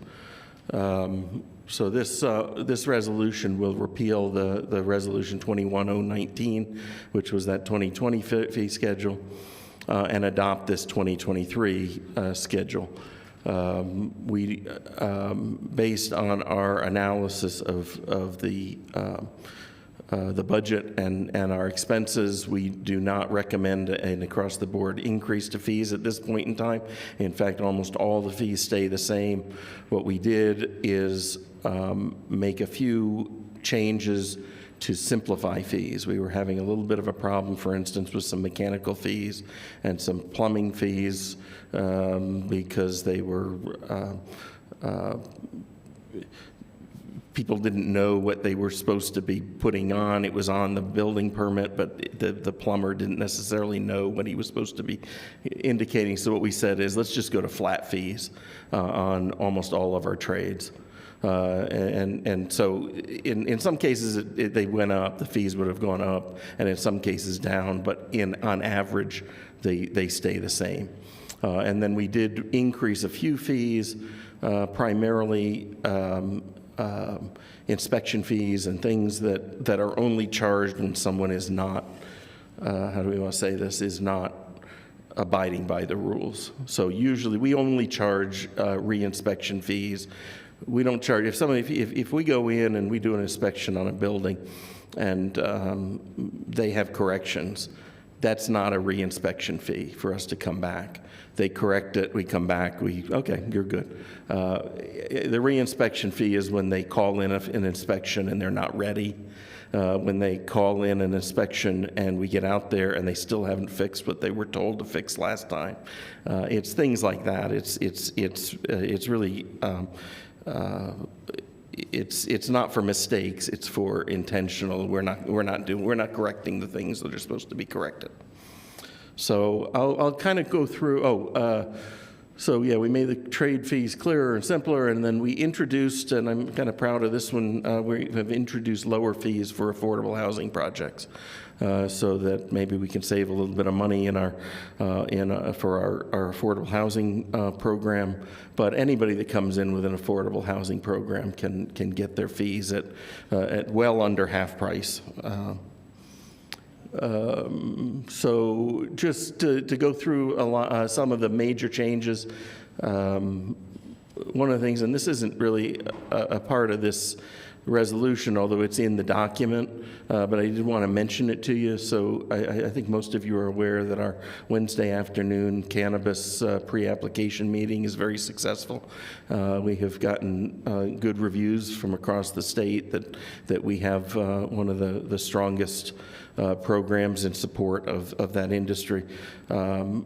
Because it was so successful, we've decided to expand that to all small businesses. So any small business person that's having trouble getting through the permitting process, they're welcome to come in on Wednesday afternoon and we'll help them. What we found is that most of the cannabis problems are just small business problems. They're no different than anyone else's. So that's on page 4. Page 7, we had the residential remodels and additions follow the commercial schedule. What we found is that sometimes you could come in and do your whole home. You'd come in and get a permit for $400 to build a home, and then you'd come in to do a carport or a porch on the back, and it would cost you $1,000. And it was a little strange. So what we did is we put all residential permits on the same schedule. We will be coming back. I know Larry's very concerned about this, that this remains a very low fee. And we will be coming back in the future to correct that 20 cents per square foot. But we had not done any outreach, so we didn't feel comfortable bringing that before you today, but we will the next time. There will be an increase to the residential fees. What else? At the bottom of that page, the expedited permitting, we clarified that. We were not getting, surprisingly, given all the complaints we get about how long it takes to get a permit, we get almost no one that asks for an expedited permit. So we lowered the price a little bit, and we clarified how to work it, and we'll see if we actually get some people taking advantage of that. On the next page, we clarified how to calculate a remodel area. I was surprised that very few people could figure that out, so we went to the International Existing Building Code and said, use this procedure in the IEBC to determine that. What else? If we go on to page 10, we didn't do anything with commercial fees. Page 10, we went to flat rates. The residential electric permit went to $150, and then the minor electrical went to $75, and that simplifies a little bit.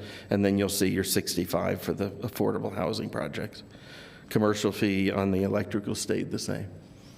And then on the next page, the same for the mechanical and plumbing fees. It's just so much easier to just do the flat fee, and it balances out over time. So, and again, the affordable housing fees, in this case, much cheaper than the plumbing and mechanical fees. So as I say, that hopefully gives us a little bit of assistance to our home rehab program. All right, and then a few other little things. We removed a site cleanup fee because we didn't have any code to authorize it, so we couldn't charge it, so we just took it out. The sign permit fees, we did increase those slightly on page 12. They were very low, and so we've raised those slightly to consider staff time. The same with the same-day certificate of occupancy, and the mobile home installation fee, and the inspection fees. So we just raised those to account for increased costs, and so we also added a cover-up fee. What that means is if somebody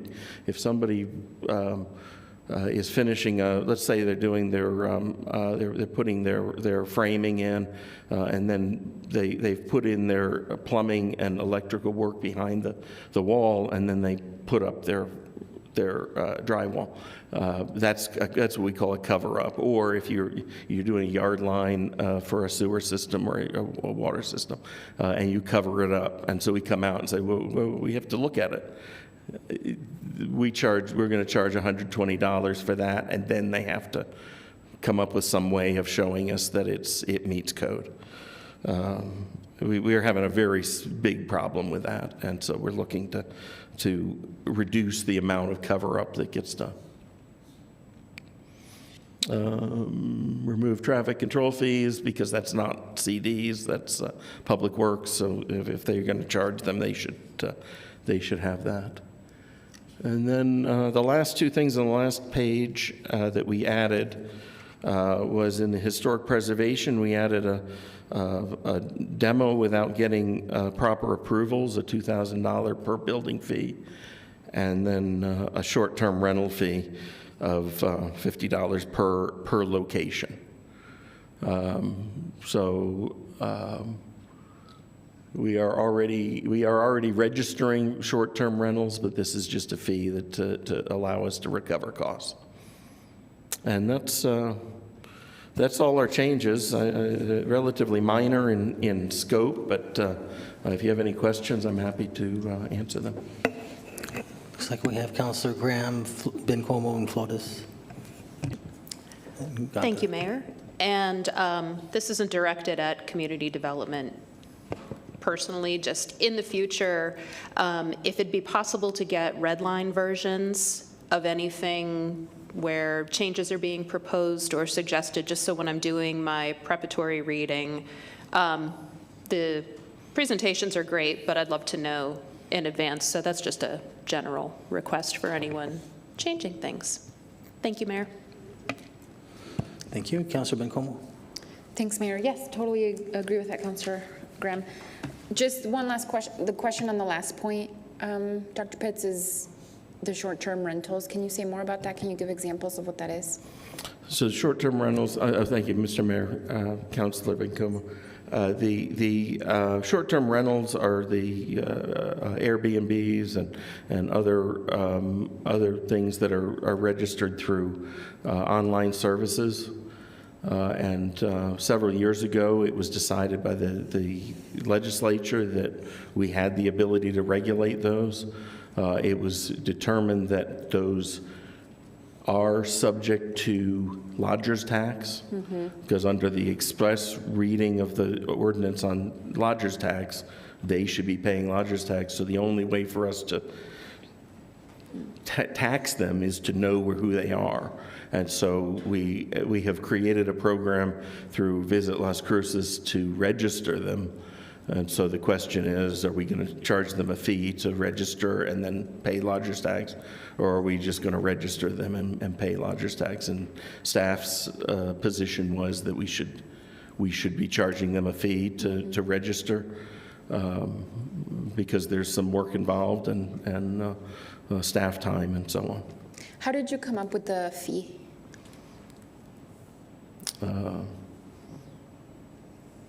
Connie, I can't remember where we came up with the $50. I believe I think it was just, we looked around. I know we were looking at other places, and I think we looked at what was a kind of a standard fee being charged. Okay. That's correct. I believe the county charges about $25, $35. And because we're better than the county, we charge more. You heard it here first, folks. Thank you. Those are all my questions. If it doesn't have to be in any formal, I would like to see numbers on, has there been an increase on Airbnb registrations that you've noticed in the last few months? I'm just curious if we can get some data on that and if we could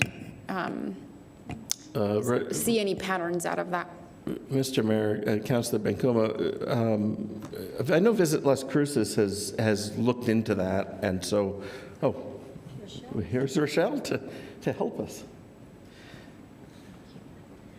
Hi, Rochelle Miller-Hernandez with Visit Las Cruces. Mayor, Councilor Bencomo.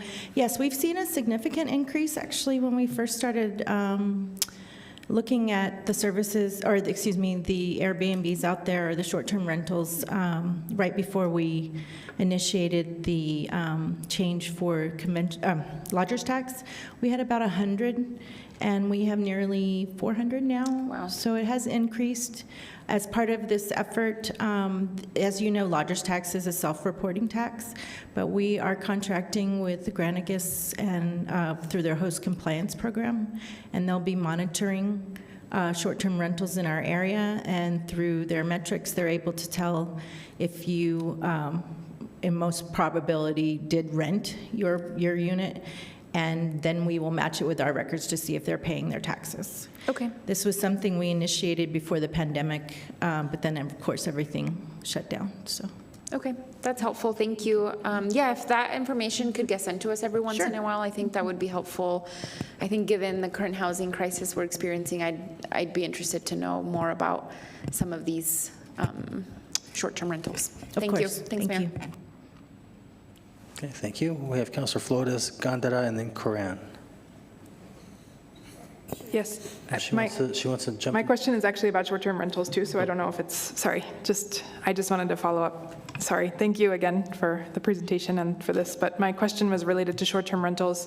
I have had a significant number of complaints in my district from folks who report problematic short-term rental owners who regularly rent to large parties, have shootings, various stories of woe from those short-term rentals, and very little ability to achieve accountability for those because they're typically owned by people out of town and they don't know. So I didn't know that we were sort of keeping track of that in some capacity, so I'm curious if so it sounds like you're doing some reconciliation with what might be short-term rentals and what are, but is there a specific location that I can go, or a specific department that I could direct someone who had a problematic short-term rental in their neighborhood to sort of seek some accountability, or at least find out who owns it and maybe follow up with them on whatever that is? Mr. Mayor, Councilor Coran, I think the best bet is to go through, still to go through codes. Okay. And have them do it, but it will definitely be associated. They'll be going probably to visit Las Cruces or to community development for assistance on making sure who this is. But I think codes is still your best your best bet. Okay, thank you. I appreciate that. Sorry. Mayor, I apologize. No, go ahead. Mayor, Councilor Coran, also as part of the new service, there's a 24-hour hotline where people will be able to report what they feel may be codes violations or noise or anything like that. Okay, that will actually be really helpful, so thank you. I'll let folks know of that. Thank you. Councilor Coran, what I was going to say was if all you're looking for is who the owner is of the building, I can show you that using the county's website under the assessor's office. Pretty simple. That would be good. The general question was kind of direct. My constituents asked more generally, so I don't have the specific dirt on this particular place, but I would like to know that. That would be useful, so thank you. When we have complaints, I'll look at that, and it'll show, obviously the house, but then it'll show the owner, and you can tell they do live out of town because the tax bill gets mailed out to someplace in California or something like that. Okay, we have Councilor Flores and then Mayor Pro Tem. Thank you, Mayor, and thank you, Dr. Pitts, and thank you, Ms. Miller-Hernandez. My district has homes that are being used as homes for people who are being rehabilitated or I know, anyway, but people are not happy with that. The neighbors aren't happy. And I received, and I've had 3 neighbors, and I see them all the time when I walk my dog, so I hear it all the time. And I told them that it was legal, that it was perfectly fine. I know that Larry issued a letter last summer to someone in my neighborhood, and it was very clear that it was perfectly legal. I think it's limited to 4 people per unit. I think the concern that my constituents have, as anybody would, is just not knowing who really belongs there. And not so much as to, I mean, I've actually seen elderly people sitting on the front porch and they're being taken care of by the caregiver there that's been hired to do that. And there really hasn't been any problem. There was a big problem on Palm Canyon, I think that you're all familiar with. And I think there's another continuing issue there. And so it's apropos of what Councilor Coran brought up. But I have a question, Dr. Pitts. You indicated that introduce lower fees for affordable housing well under half price. So my question is, if you're lowering fees, who is a recipient, who's the beneficiary of that lowering? Is it the developer, or is it passed on to the purchaser? Or do we know? Okay, so if it, okay, so if it's passed on to the builder, it must be passed on to the purchaser. And if it's passed on to the purchaser, how do we know that the builder is complying with that? Is my question clear? I think so, Mr. Mayor. Councilor Flores, I think what you're asking is, you know, we're lowering the fees. Now, our general thought is, when we were thinking about this, was home rehab. So home rehab, they come in, they pull permits on electrical and plumbing and mechanical projects, and to give them the lower price. So it would be home. So the owner of the affordable home. Correct. And the contractor is the one that pays the contractor's the one that pays the fee, but that is transparent to us. Our home rehab people look at that, they price it, they are looking through it. So to me, it was, we're really having home rehab, or really the housing and neighborhood services section makes the determination of whether this is a project that meets that requirement or not.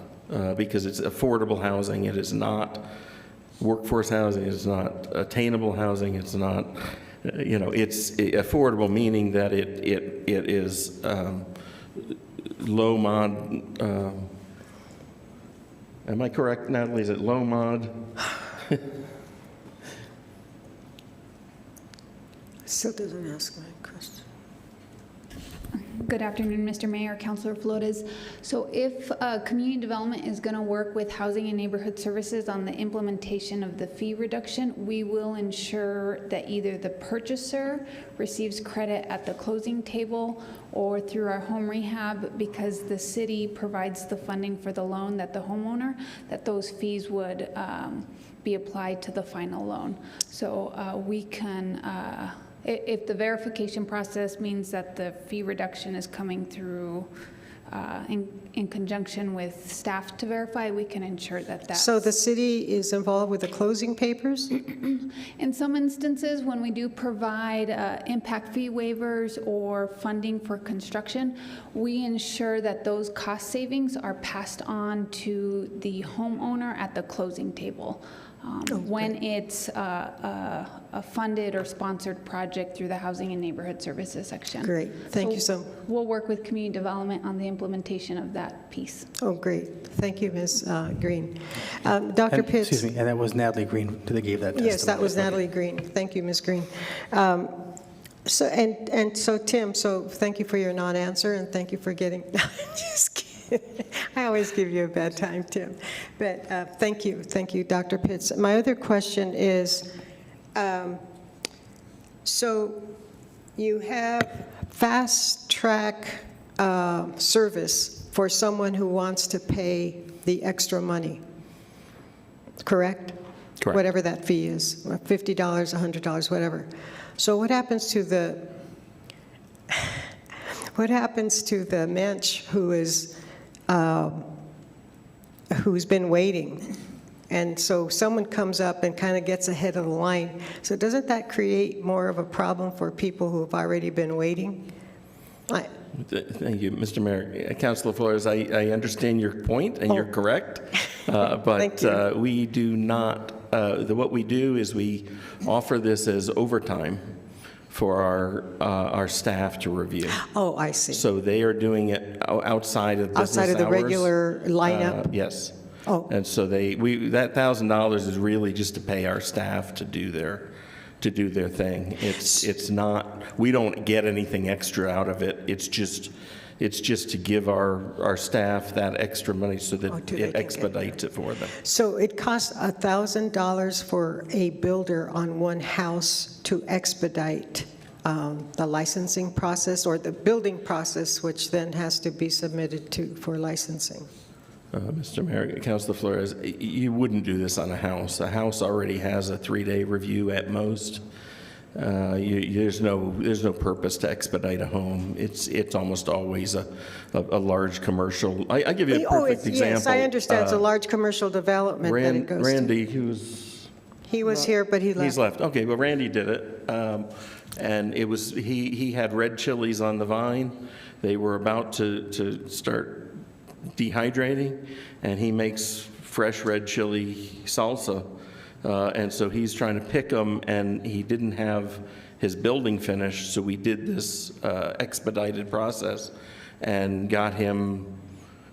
He actually got us harvest in that he made a thing that year. We got him done in about a couple weeks. I think it was 2 weeks or something like that. Great. And another one we did got it done. I think it was 5 days. I think and that was all waiting on the engineers to sign off. Mhm. We were signed off. We were ready. If the engineers, then we were good. So yeah. The people I've talked to really say that that's not a bad price, but for some reason, not many people are wanting. I think it's because, I'll be with the county, we're already the best in the state in terms of what we do. So, you know, it's...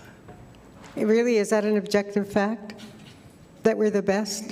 I mean, subjectively, I agree with you, but you're saying we're the best. So on the record, are you saying that we're objectively the best? Mr. Mayor, Councilor Flores, yes, I believe we're the best building department in the state. Thank you, Dr. Pitts. Thank you for putting up with me. Thank you. Thank you, Mr. Mayor.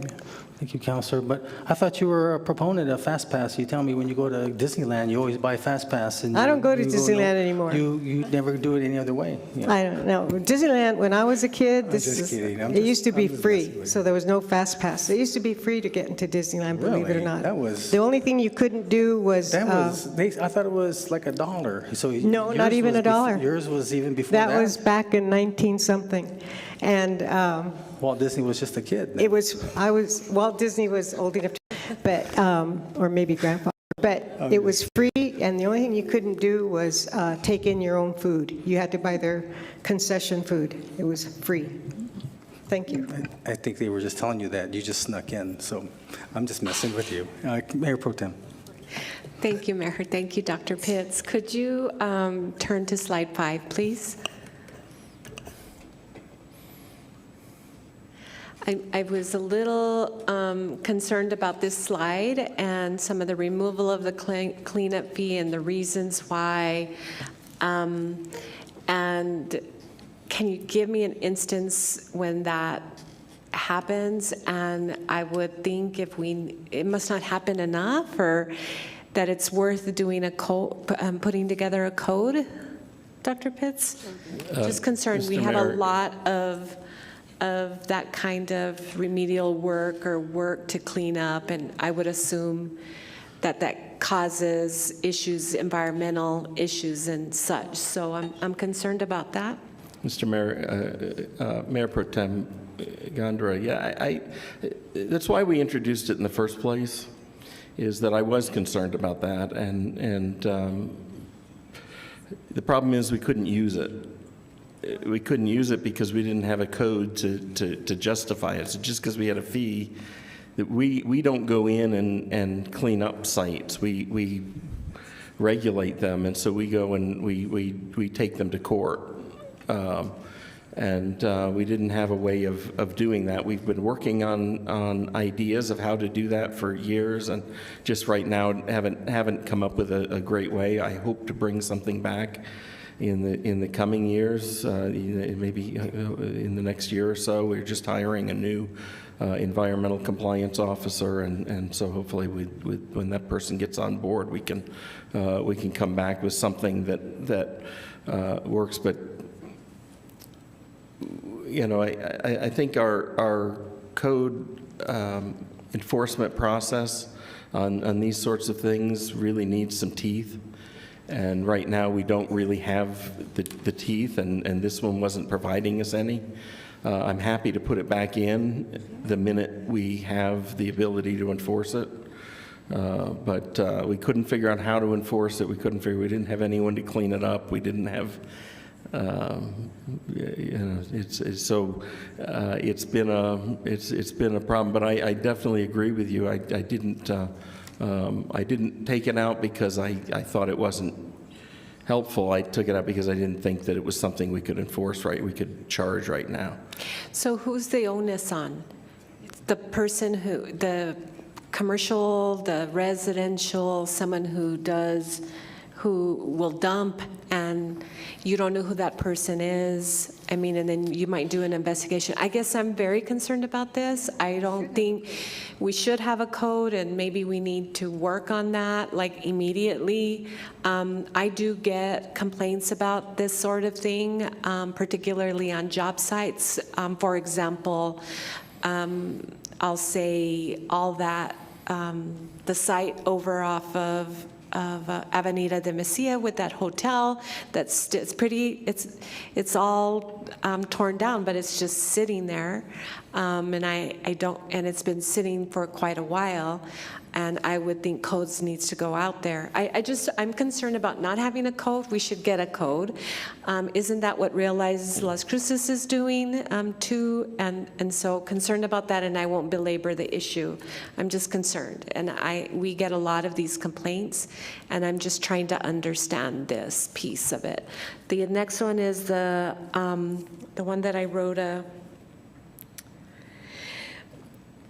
the inspection fees are raised to discourage need for re-inspections. So what I hear regularly is, and around this issue, is that you have a certain amount of inspectors.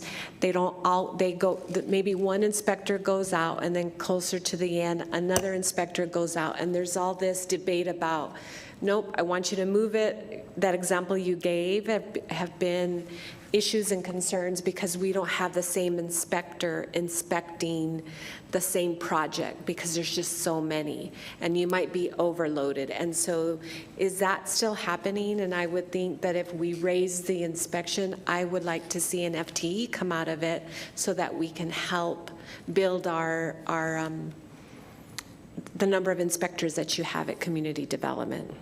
Mr. Mayor, Mayor Pro Tem Gondra, we just recently added our 9th inspector this past year, and we will be adding this year our building official.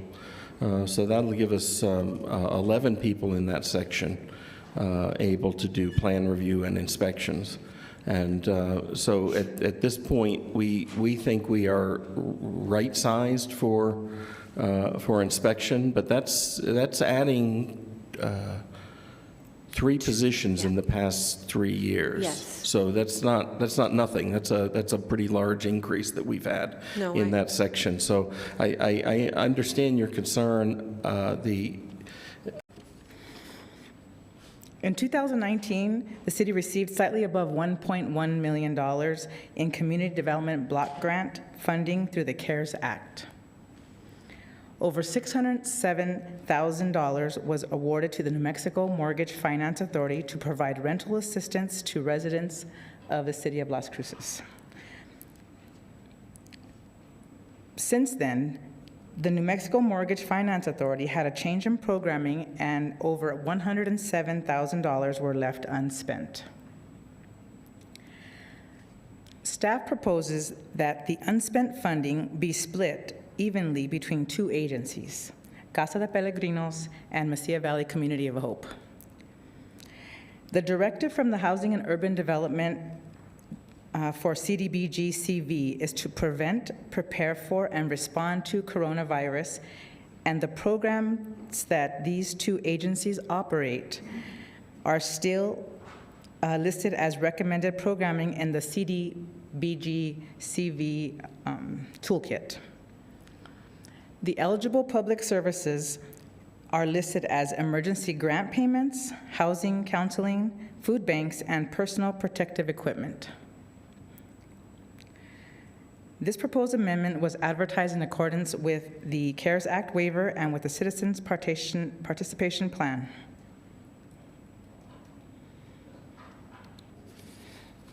And here are your council options. Okay, questions? Members of the public? Now I know why Lorenzo and Nicole are here. Okay, if no questions, Christine?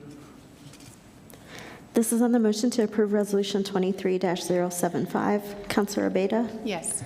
Counselor Graham? Yes. Counselor Bencomo? Yes. Counselor Curran? Yes. Counselor Flores? Yes. Counselor Gondara?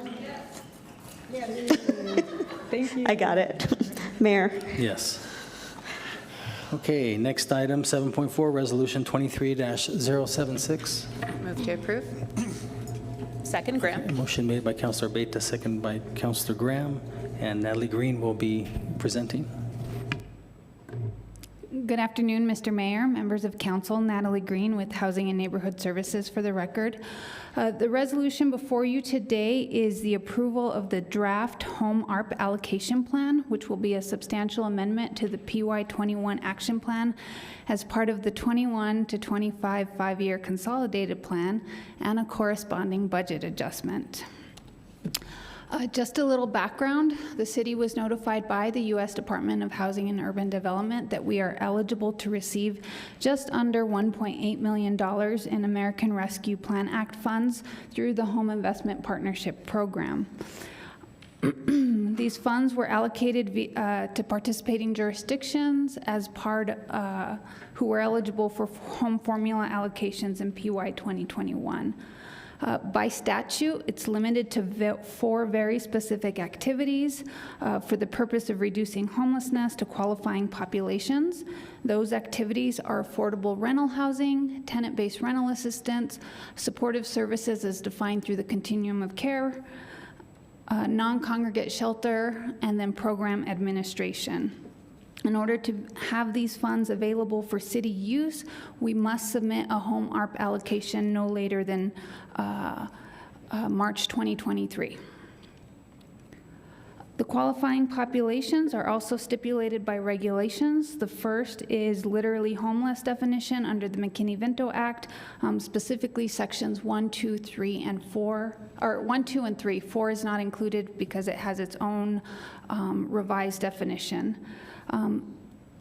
At risk of homelessness, again, under the McKinney-Vento Act.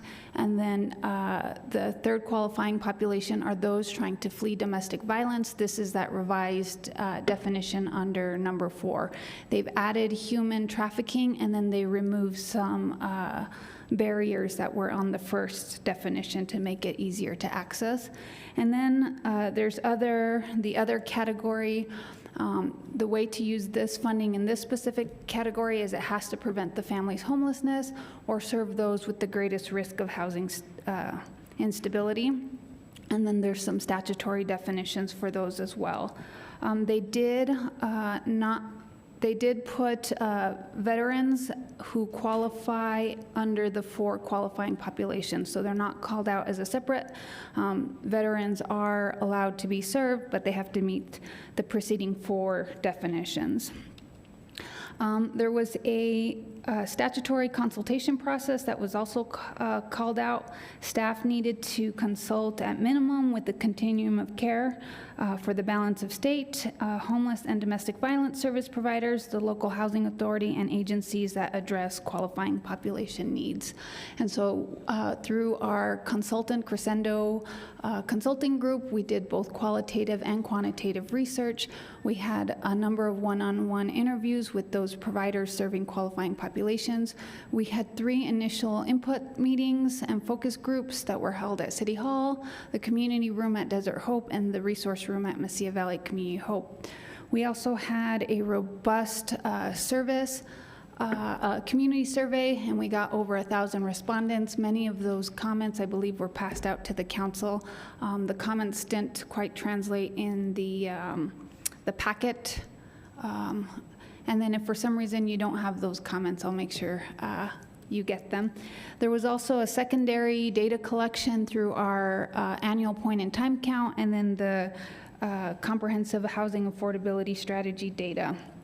And then there was 2 housing PRC sessions, and then the plan was advertised through the 30-day public comment period in accordance with our adopted citizen participation plan, and we also had 2 public hearings that were available in person and through Zoom. So this is just a summation of the survey, the housing needs identified through the survey. It's no surprise that rental housing for seniors and other populations continues to be one of the highest requests. So there's affordable rental housing, emergency rental assistance, utility assistance programs, and then accessible housing for seniors. Some of our more qualitative findings, again, Doñana County has one of the highest rates of domestic violence, and then our point-in-time count identified 154 individuals who were unsheltered in Doñana County. Some of the comments in the survey or through our providers, and then echoed here today, is the need for additional mental health services, substance abuse services, for services to be co-located with housing, to have wraparound services, in particular for single parents or victims of domestic violence, such as childcare, hygiene stations, and then, of course, the need for additional affordable housing. This is a tentative allocation proposal to HUD. It'll ultimately be based on the RFPs that we receive and the program timelines. HUD does not require us to submit the actual projects that City Council plans to fund. They just want to know how we're potentially going to fund those projects. So we are proposing to follow our adopted RFP, letter of intent and RFP process. The proposed allocations is primarily for tenant-based rental assistance and development of affordable housing for qualifying populations. If we don't get an eligible project for the development of affordable housing, that funding will be moved to supportive services. And then if we don't get enough applications for supportive services, that funding would get moved to tenant-based rental assistance. But ultimately, it'll be based on the programming that council wants and then the RFPs that we receive. And all of that would come back to you for final approval. And then this resolution also authorizes a budget adjustment just to recognize the revenue and add the expenditure strings into the budget. And so with that, I will stand for questions on this item. Thanks, Natalie. Councilor Flores. Thank you, Mr. Mayor, and thank you, Ms. Green. On page 7, there's a development of affordable rental housing, and you indicated that if the money is not used or if it is used, can you fully explain how you came about with that amount, or for that matter, explain how you came to those numbers for all those proposed allocations? Sure, and I forgot to mention that our consultant is also on the phone available for questions. These were the initial proposals from the consultant. And I forgot to mention that we also have a small, a 7% set aside for administrative and planning. Our statutory requirement is up to 15%. But it's not on this list. No, it is. I just forgot to call it out. On administration and planning? Yes, okay.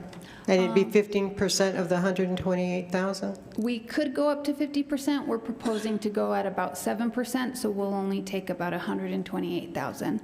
But how these projects were identified, in particular when it comes to the development of affordable housing, it goes back to the housing has to be restricted for these very specific definitions.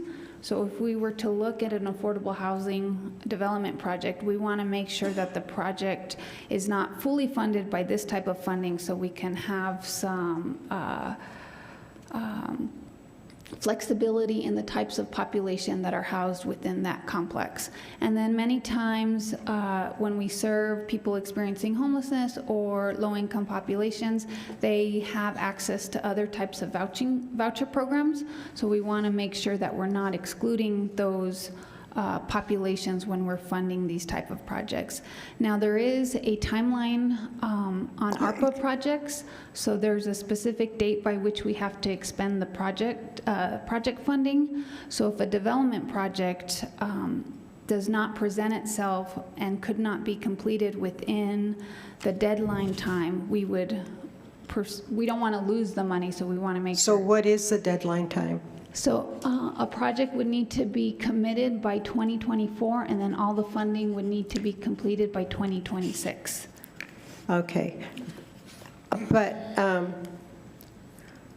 in terms of the breakdown of the allocations, what criteria did you use in making those allocations?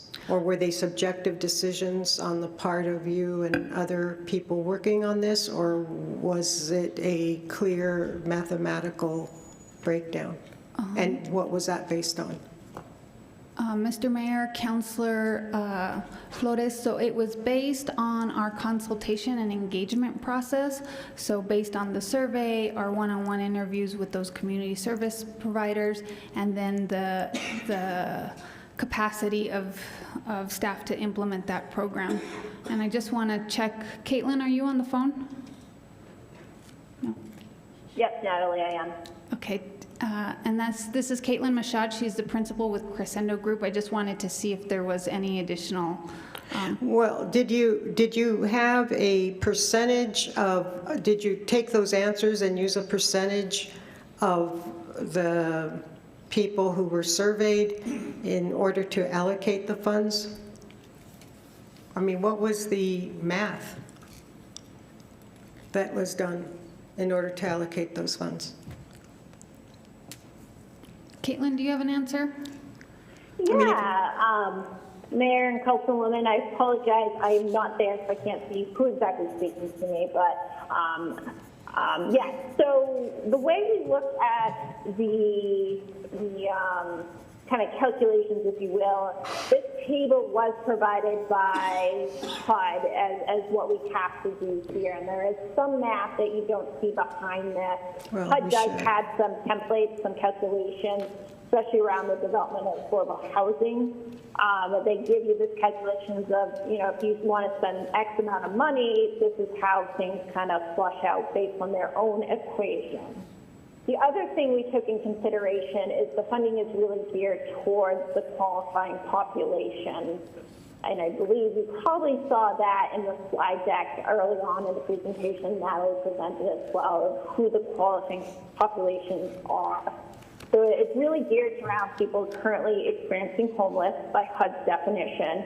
We also looked at the individuals of kind of housing instability, which is typically, again, by HUD's definition, under 30% of area median income. So we looked at the percentage of kind of the population of who would fall into those qualifying populations, and then look at the total funding, and then as Natalie was indicating earlier as well, you know, what are some potential projects that best meet the needs of the population?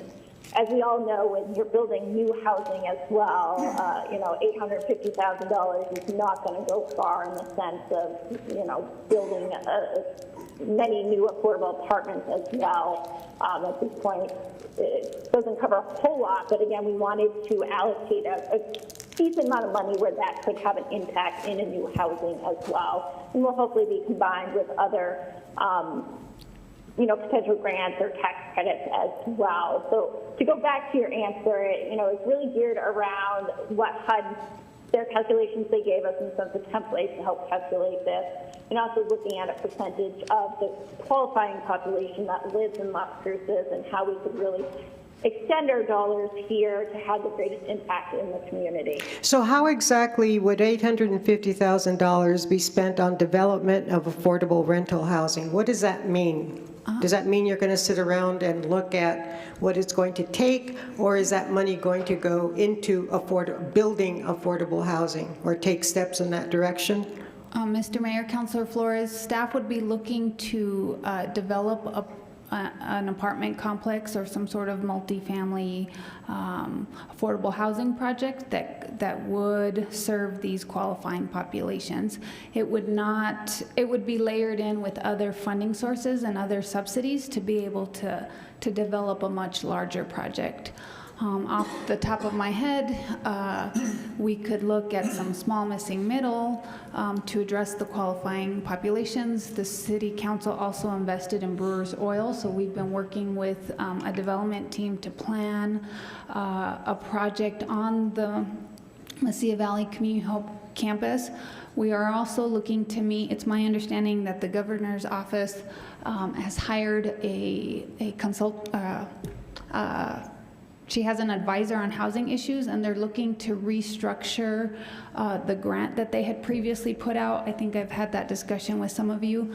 They had originally put out $10 million for the development of housing for people experiencing homelessness, and it was underutilized. So they're going to do a second round implementing some of the changes that we previously recommended. So we're looking to layer this funding with that funding to build.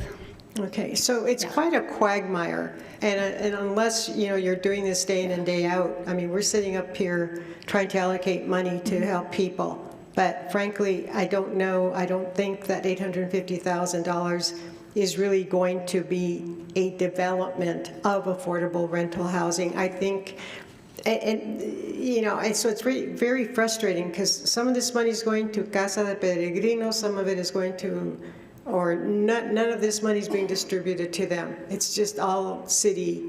Correct. Okay. Mr. Mayor, Councilor Flores, this funding has not been decided. All we've done is put it in these temporary buckets to then go out for RFP.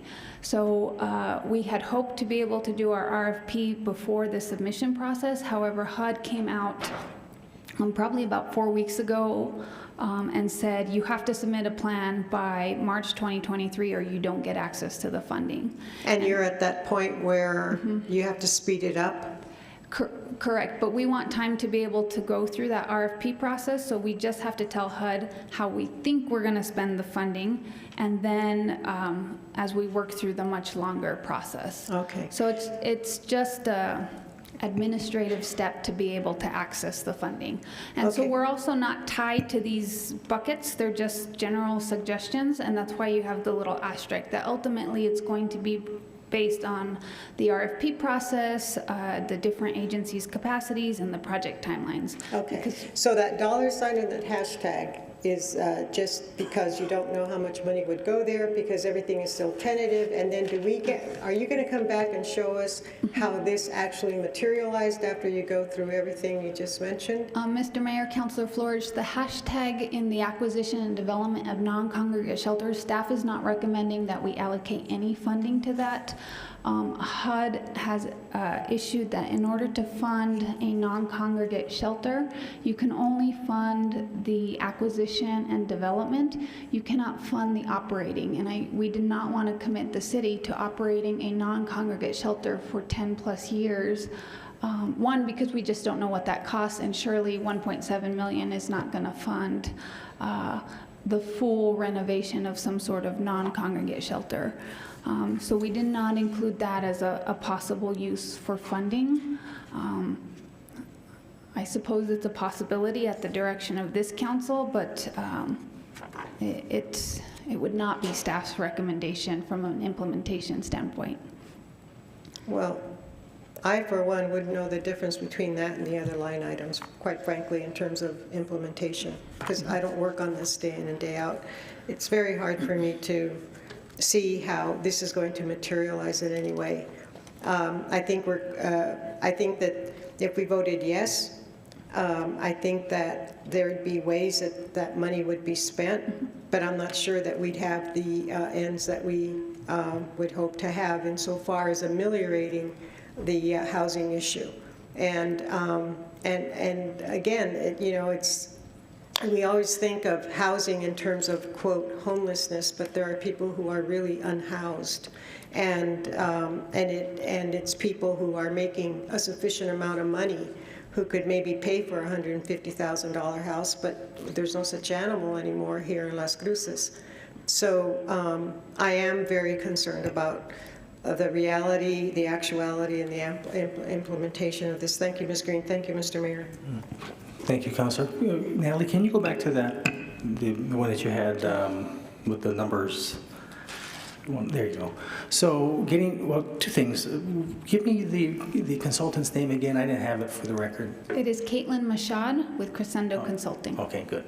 Okay, and the second, regarding the development of affordable housing, 850,000, could that be, you know how there are times we get projects that the developers come, they have their money, and then they have some other grant money that they have, but they're lacking that 10%. Can we use this as that 10% portion? Mr. Mayor, councilors, yes, we could use that for, and that's really the intent, is to explore a 9% tax credit development on the campus.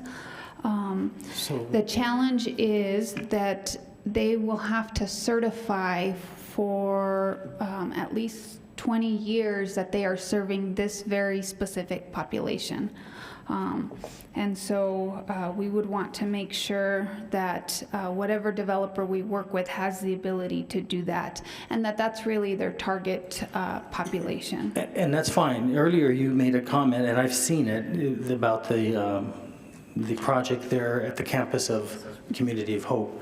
Now, earlier you've heard residents come and tell you some of their concerns, and the reason why I think I would like to move forward with the project there at the campus is because not only do you have those that are needing housing, but if I recall, that project also has like 3 different places for the staff of the Community of Hope to actually live there. So they have 24/7 care.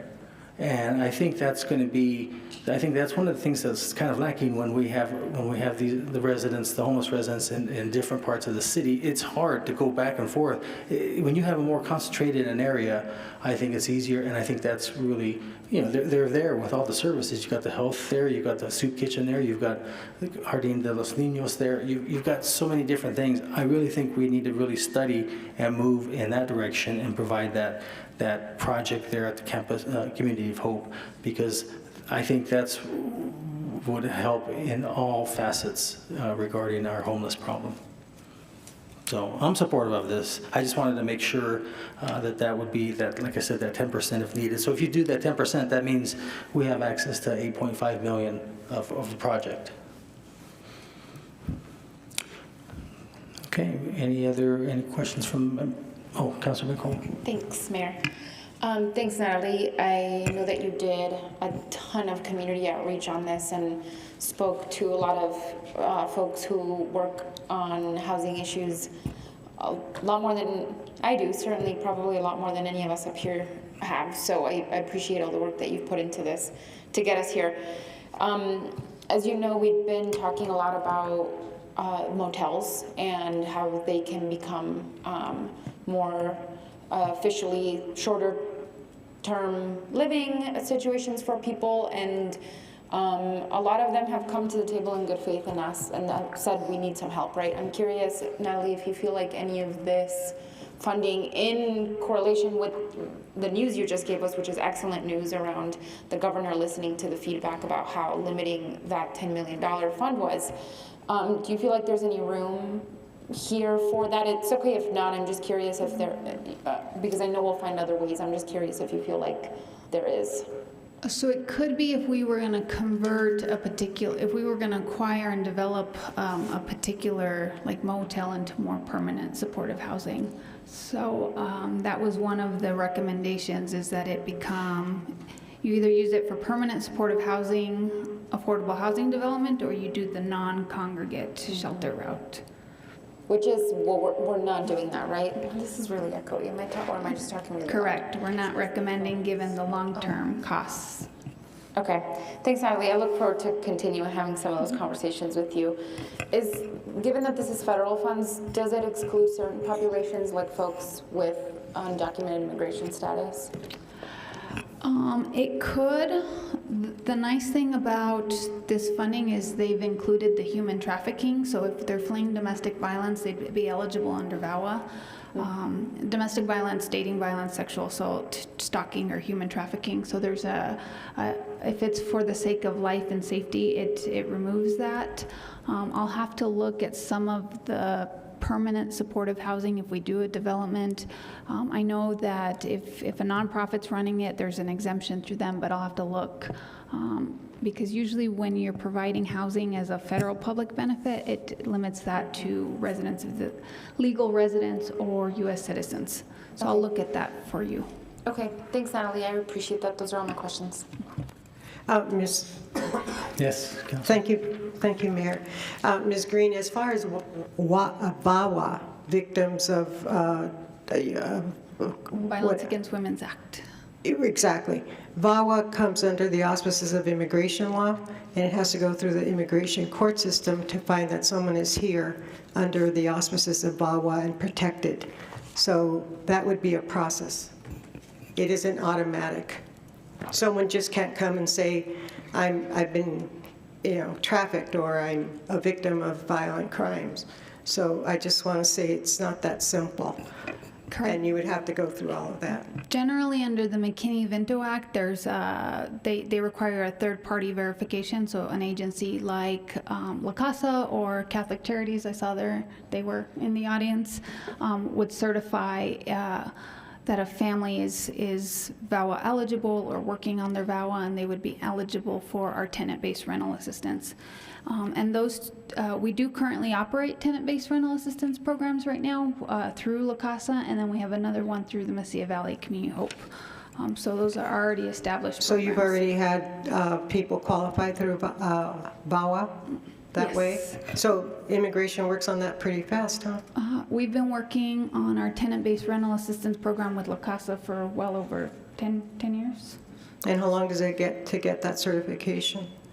So as long as they get an initial letter, and as long as they're working on their VAWA process while they're in the TBRA program, they're eligible to receive those services. It's only temporary, up to 24 months that they would get rental assistance. Okay. Thank you so much. Thank you.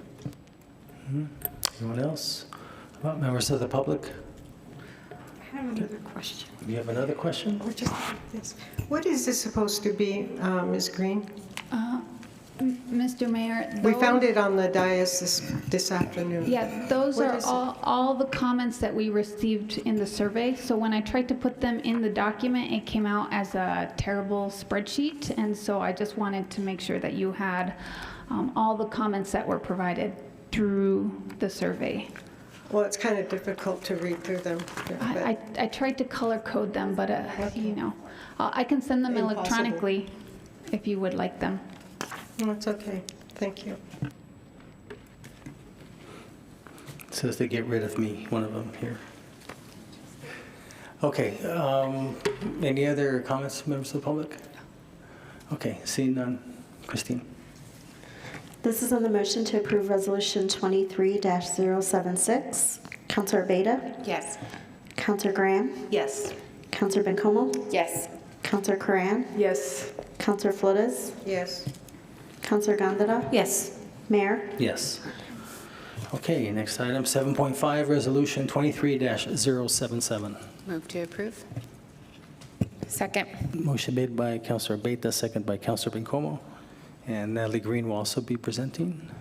Good afternoon again. Natalie Green for the record, Housing and Neighborhood Services. So the resolution before you on this one is an approval of a pre-commitment of city funding for 2 federal low-income housing tax credit projects to help meet the affordable housing needs of Las Cruces residents. Just a little bit of background to provide context for today's actions. The city, through its various adopted policy plans, such as the Affordable Housing Plan, are consolidated plan, your Elevate Las Cruces, and your council adopted strategic plan consistently calls for us to partner through private-public partnership in the creation of affordable housing. And so one of those targets is that we will subsidize 300 multifamily affordable housing units by 2025. And then in your council strategic plan, you've asked us to explore attainable housing, housing diversity, mixed income housing on the El Paseo corridor, and some of those special needs housing populations. Today's resolution would authorize a pre-commitment of funding to two projects. The first is the Peachtree Canyon Apartments. That is a collaboration project between the New Mexico Housing Community Development Corporation and the Thomas Development Group. And then the second is the Pedrena Senior Apartments with Thomas Development Company. And so those are two different development groups. They are not the same Thomas Development, although I will say they have an affinity for P-named projects. They are both applying for 4% low-income housing tax credits. Generally, when we provide funding, it strengthens the application, and then the local contribution increases the project viability, and then it creates affordable housing units that are income restricted for approximately 40 years. And that's just a standard practice number. It is no, it's not an estimation of where we think our community will be 40 years from now. The first project is the Peachtree Canyon Apartments. Phase 1 would be 144 units, and it's located on the corner of Peachtree Hills Road and Jornada Road. It is in District 5. The apartments would be income restricted for targeted households at 60% of area median income. The total development costs are approximately $30 million. The construction start date is June 2023, and then given a project of this size, it'll take about 24 months to be completed. The community features is a community building, the pool area, everybody's favorite pickleball courts, covered gathering spaces, age-appropriate playgrounds, garden areas, walking paths, and it'll also comply with the City Council's adopted electrification goals and be 100% electric. This is a vicinity map of the area. As you note, it does border city and county limits. Doña Ana County did provide funding at their Tuesday's meeting, and so this will be the first time, at least in my tenure, that the city and county are partnering together on an affordable housing development project. So we're very excited for that opportunity. And again, it's near the two new schools, and it's in the Metro Verde PUD, which does have notation as part of their overall master plan, and are committed to providing affordable housing within that overall footprint. Just an elevation provided by the developer. And then the second project is the Pedrena Senior Apartments. It's located near El Paseo, Farney, and Park Drive. It would be 80 units of senior affordable housing. Primarily, it's a mix of 4 bedrooms and 2 bedrooms. 74 of the units are located within the 3-story building, and then we have 6 units that are part of duplexes that line the El Paseo corridor. The total development costs at this time are about $26.2 million, and this would target a lower income range, so that 30 to 60% of area median income, to accommodate not only working seniors, but those on fixed incomes. The construction cost is estimated to be about 15 months, so we're looking at July 2023. And then this project in particular is in alignment with Council's priorities for the El Paseo corridor and the ad hoc committee to help utilize vacant and underutilized parcels in the El Paseo footprint. It has added connectivity to Franger Park. It would include a community space, a kitchen, a computer room, solarium. It will be gated with controlled access, and then again, it'll have some of those missing middle housing types and garage spaces. And it'll also help comply with the City Council's adopted electrification goals and have 100% electric. This is just a vicinity map. As you see, it's near Franger Park. It has a double entrances, so they'll have access to the park. And I believe the park master plan has included connectivity on their end. And then here is the duplexes that line El Paseo, so it'll help activate that space in accordance with Elevate. This is just a elevation from the El Paseo street view. So you can see what it looks like. The layout in particular, and let me just go back a slide, I wanted to note that the way it's laid out provides privacy to the surrounding neighborhoods and primarily fronts the park view and then the church. So those, it did take into account the surrounding neighborhood. So the resolution before you, if you approve today, it would be a pre-commitment on the Peachtree Canyon for up to $4 million, and then a pre-commitment on the Pedrena Senior Apartments for $3 million. It is a residual receipts loan at 3% interest, so all of that funding that you allocate with interest will come back to the Affordable Housing Land Bank and Trust Fund, amortized over 20 years. The funding, you don't have to commit the funding unless they get funded through the 4% low-income housing tax credit and are certified as qualified grantees. We would bring back budget adjustments, identifying the source of the funds and the final loan terms at a different council meeting, and we would have those identified at that time. And then I just wanted to note that these are 4%, so they're different than the 9% tax credits, and that's why these numbers are a little bit higher than council is traditionally used to seeing. And so both development teams are available if you have additional questions that I can't answer, but otherwise we'll stand for your council options. Councilor Flores. Thank you, Councilor Mr. Graham. Thank you, Mr. Mayor. And thank you again, Natalie. Do you have any idea how much these units would be cost either at Peachtree Canyon and Pedrena? What is going to be the price of these units? Mr. Mayor, Councilor Flores, it depends on the income of the families and their family size. So if you look at the 60% and below, depending on, again, that family size and the bedroom size, you're looking at about $600 for a one-bedroom. Some of them will be as low as $343 on the Pedrena one. The Peachtree, because it's at 60% AMI, it's a little bit higher. And so those are really targeted to our working families.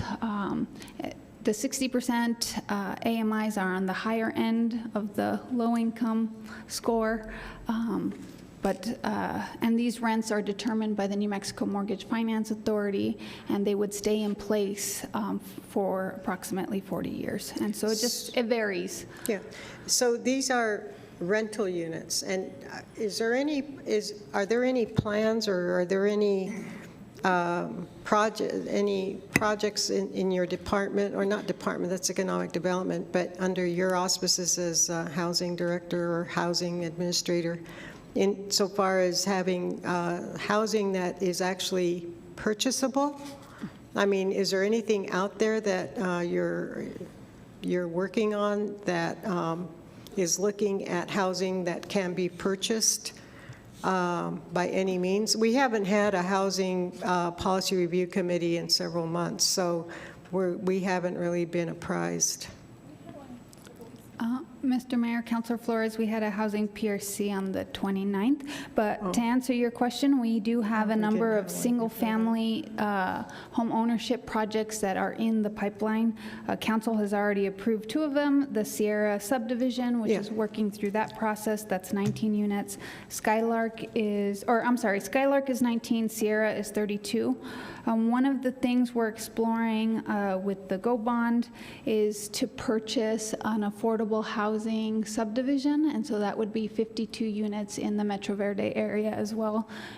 And then we're looking, the housing PRC discussed a potential construction loan financing that would increase the capacity for nonprofit developers like Terra del Sol to bring units online much faster through that revolving construction loan. Yeah, if I recall, the land that we own across the street on Loman, way east Loman, the one we across from Mountain View, I know that that planning has, that tentative planning with Southwest planners or whatever, has housing that would actually be, I believe it would be for purchase. And it also included different, because that would be consistent with Elevate Las Cruces, to have different housing, affordable housing for all levels, not all levels, but for several levels, maybe 3 levels of housing. Is there any development in, I mean, not development literally, but any thinking along those lines in your department? Mr. Mayor, Councilor Flores, when that land is ready, we will be ready to develop. So, what does that mean? I believe, and I'm going to defer to city management, that they are working through the master plan. No, they've already master planned it. They are working to hire a master developer or some sort of development team. I'm not exactly sure where that is, but once that occurs and the lots are available for purchase or has been subdivided into smaller lots for development, we'll be ready to move forward with affordable housing development. So, Mr. Peely, does that mean that is it going to be the cart before the horse, or can we start, would it be okay, wouldn't it be, I would say, I would recommend that we start looking at housing that can be purchased by that missing middle especially. And so whoever is hired has that in mind in terms of that development. And when we went through those, I think there were 3 meetings, and they were several, it seems like eons ago. I know Sharon Thomas spoke up because she's one of the, she was one of the people that worked really hard on Elevate Las Cruces, as was our staff. But she did voice the, the having all income levels in that development. So. Yeah, Mayor, Council Flores, we are in the final stage of cleanup there. And so that's where we are. Now, there's been some conceptual plans. There's been that, I think even before I got here. Yes, it was before you got here. We've had conversations about it. But in the conceptual plan that was brought forward, it was mentioned that there's going to be a mix of different levels. We haven't identified exactly what would be affordable housing and even identified what type of affordable housing. But that's certainly in the discussion. But as soon as we've completed that phase, we're going to come back and we're going to hit it hard this upcoming year. Good. But we were just in that final phase with utilities and cleanup there. Well, I was hoping that the GO bond money would be used for homes in that area. I mean, we have to, and homes that can be purchased. I think it's very important. Yeah, affordable housing. And it wouldn't be in violation of the anti-donation clause because it would be for people falling into certain income categories, at least those plots. And the whole idea is, as Sharon Thomas would often say, we don't want to create a community where you're saying, oh, those people, and somehow having that hierarchy attached to quote, affordable housing, unquote. So that's one thing I hope the city keeps an eye on. And because things move slower than we'd like, some of this will probably be done after my final tenure here. And I just hope that it's somehow memorialized somewhere institutionally so that if people move on to other departments or onto greener pastures, that, you know, it'll be there. And I also wanted to know if there's a partnership with Habitat for Humanity, and where is it? And I'd like, Mr. Peely, I would like a presentation on our relationship with Habitat for Humanity. I'd like to know where the locations are. I'd like to know what our fiscal contributions are, and just how feasible and how that's been working out. I didn't even know that we had that. I came upon that it was just by happenstance that I came upon that information. So I think that we should be, as a city council, not just the housing PRC, and as a community, I think it'd be great for us to be informed. I mean, it'd be great, you know, information is, you know. For sure, Councilor. We'll come back with a report. I know we have a relationship only because I was taken on a tour and I've seen the homes there. But Natalie can probably answer real quick, but we can come back with any more details. Yeah, I'd like a full-blown, I'd like to know how much is paid, you know, how much someone pays, do they become full owners, how much we're getting back, how much we are actually charging. I mean, just, I really want the math. I want, just plain arithmetic will do, nothing Einstein-like. Yeah, and Councilor, specifically for Habitat for Humanity? Okay. Well, yes, there's a particular interest I have on that. If there's other organizations that we have relationships with like that, that has to come out to council. Okay, so we can get information, full presentation. Mr. Mayor, Councilor Flores, just at your last council meeting, you approved a home investment partnership contract that would cover the construction, or a portion of the construction costs for 2 Habitat homes. So they, on average, build anywhere from 4 to 6 homes. All of them are usually subsidized by the city of Las Cruces in some capacity, anywhere from $40,000 to $70,000. We use a number of different sources like CDBG funding for the land acquisition and home funding for the construction costs. A lot of times the mortgages come out because of the sweat equity and it's volunteer labor. The mortgages can be anywhere from 70 to 90, 120, and so the homes are sold at a substantial discount. Habitat holds all of their mortgages, and so we just have we're one of the mortgagees, aren't we, or one of the sub-mortgagees? But it's a grant, and we get no, we do not get reimbursed in that unless they do not meet the terms of their agreements. So if a Habitat owner wants to sell their home before the 20-year affordability, then we would get paid back. But if they meet the terms of their residency or their occupancy, then it's a 100% grant. Yeah, but it'd be great to have a full-blown, not just something for approval, but maybe a work session, Mr. Mayor and Mr. Peely. Sure. I'd really like to understand the nuts and bolts there and how that really works. Thank you. Councilor Bencomo, before you get, I just want real quick, so Councilor, we can have a work session on it, but if you recall, that land that's across from Mountain View did have mixed income housing there, and that land was going to be available for sale for people to have build generational wealth, like duplexes and triplexes, and yes, so, yeah. That's okay. Okay. Oh, I thought it was Councilor Bencomo. Oh, okay, Councilor, oh yes, I'm sorry, Councilor Cran and then Councilor Bencomo. Awesome. Thank you for the presentation, Natalie, and thank you for bringing this forward. I'm really excited about this opportunity in my district. I know that my district often gets a little bit of flack for being kind of posh. We have 26 parks. What? So just to speak to the thoughtfulness of the development there, I do want to talk about, right? So see, that's what I'm saying, flack. Some of them are pocket parks. Many of them are pocket parks. One of them's a ninja park, and we're all too old for that, so just for the record. True. But I do want to say thank you for presenting this. Thank you for this opportunity. I'm making light of this, but I want to talk about what this means in terms of sort of, I think that I'm really optimistic about affordable housing in my district, and I think, you know, hearing the idea that folks can walk to school, folks can walk to parks and experience our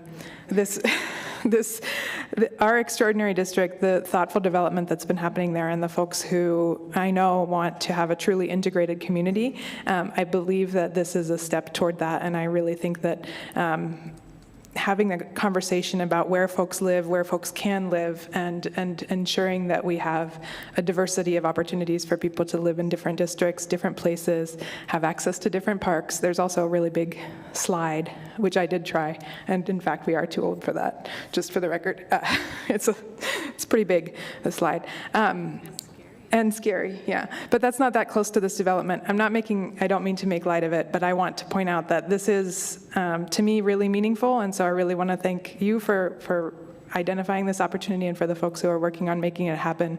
It is a great place to live, and I'm really excited that folks who may be income limited, might not be able to purchase a house at this time, will still have an opportunity to live there and walk to school with their kids. And so I'm just really excited about this, and grateful for the opportunity, and I can't wait to come out and visit. Thank you. Councilor Bencomo? Do you know how many of those 26 parks are also ponding? Because then it'll make me real mad.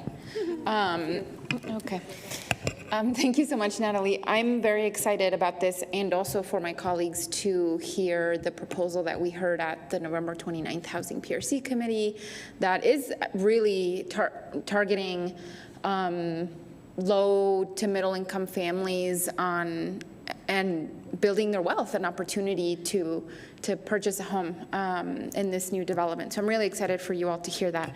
But Natalie, you mentioned something around the 4% low-income housing tax credit, that both projects are applying for that, and that our commitment is sort of contingent upon getting that. What's that process like? Is it super competitive? Or are they a shoe-in? Can you talk a little bit about that? Sure, Mr. Mayor, Councilor Bencomo. So 4% are much different than 9%. They're as of right. So basically it's first come, first served. They're not competitive, and they're not subject to that competitive process in January. And so the benefit to that is you have a much higher unit count. The challenge is it does require a much more layered subsidy. So it'll require a higher local contribution, some housing trust fund dollars, some other loan products that aren't necessarily tax credits.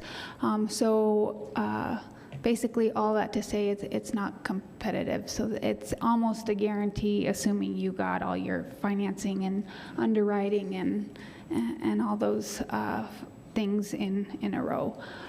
But there is a challenge. One of the reasons we're presenting this before the close of the year is that both projects, one's in a qualified census tract, and the other one is in a difficult to develop area. And those designations are slated to expire come January. MFA has been very kind that if we're able to get this commitment in prior to the close of the year, that they will grandfather these projects into the new year. And I think I've shared with some of you before that housing development's like a Lego. You build it and then it kind of works and then you have to knock it down. So like Peachtree in particular, we've brought this, I think Mr. Mayor is probably the only one that remembers that it's come multiple times to council as a 9%, and that's why it's being repackaged as a 4% because it's not as viable as a 9% given its distance from grocery stores and services and transit, so it just doesn't score well at the 9%, but it'll score well as a 4%. And so this is the graphic we sort of created to explain the differences between a 9 and a 4%. Well, what about then the senior living, Natalie? Why does it fit better under the 4%?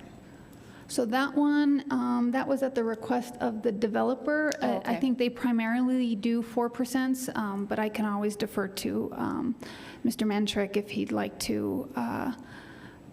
I also think because this one is targeting those lower incomes, that 30 to 60, okay. It scores better as a 4% when you're doing those 30%, especially if you don't have project-based vouchers, okay. Like some of the other developments. So one of the misnomers, and sorry, I'm going to get into, hopefully I don't confuse you, is that, so one of the housing still costs the same, so to speak, right? You have to, the operating costs still the same, the construction costs still cost the same. What changes is the subsidy and that sort of soft debt that makes you not have to bring in as much rent. So when a private developer goes to build, they take whatever their costs are and then just pass that on to the end user. In this case, we have those that soft second debt, and they pass those sort of savings to the renters, and that's how they can take in less rent amounts or lower rent amounts, and then it's spread out over that affordability period. So like our loan in particular, it's very low interest, it's spread out over 20 years. It'll be at a lower position than the permanent financing, and so hopefully that'll, without confusing you No, too that's much. very informative, Natalie. Thank you. I appreciate that. Oh no, I had two more questions. Oh no. Okay, yes. These two developers, is this the first time that we'll be working with them? Mr. Mayor, Councilor Bencomo, we've worked with Thomas Development Group in the past. They have been the developer to package some of Tierra del Sol's products, like the one on North Elks and some of the other ones. Thomas Development Companies is a new developer. We have been working with them for about 1.5 years to bring this project to fruition, so we're very excited that we're almost there, not quite, but we're close. And so one of the things, I want to say it was Mayor Pro Tem Gandara challenged us a few years ago, is to expand our capacity in development and work with new development teams. So staff has been actively doing that with new development firms. And then Peachtree in particular, again, I'm very excited to say that we'll be partnering, if it's approved today, with the county on this project. So it'll be a joint city-county project. That's very exciting, Natalie, and thanks for that challenge, Mayor Pro Tem. That's what I was going to say, because I think it's a testament to your work and your team's work that you are expanding this network of developers instead of just which are good. I'm not saying the usual faces are good, and it's so good to have this wider network. So I appreciate that. My last question, I know that you said there's these couple pieces that make it like hard to build and those kinds of things. At least the senior one could potentially be in a designated MRA. Can you talk a little bit about that? Would that be helpful in this case? I mean, I know it's not coming down anytime soon. I know City Manager and Economic Development are working on that, but the El Paseo would be part of what I hope becomes an MRA. The Sum and Blight study is still being done by the consultants, so we're hoping to bring that designation soon. I'm not sure what locations have been picked yet. MRAs do help more particularly in 9% because they get extra points in that competitive round. It's less prudent in the 4%, although an MRA, if it were in existence, may allow us to subsidize things like the infrastructure costs around the project a little more than we would traditionally do. So it would be helpful if it was in existence then. And then through MRAs, there's options for other sort of subsidies or development projects. And then, of course, it lets you do private partnership projects, not just with affordable housing developers, but with other developers and businesses. Yeah, thank you, Natalie. I always appreciate that, and I think that's why one of the reasons I have such urgency around the MRAs in areas like El Paseo, South Solano, and West Picacho, because the development opportunities for housing are tremendous. So thanks again. Thanks, Mayor. Thank you. Councilor Beta. Thank you, Mayor, and thank you, Natalie.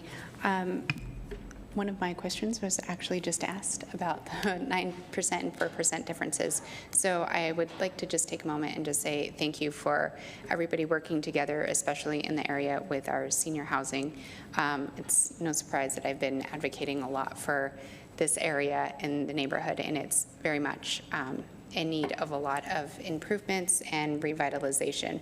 And projects like this not only help address the significant needs we have with housing, but also help revitalize communities.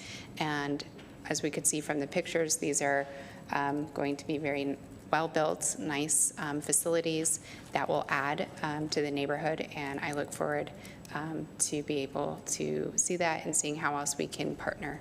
Thank you, and thank you, Mayor.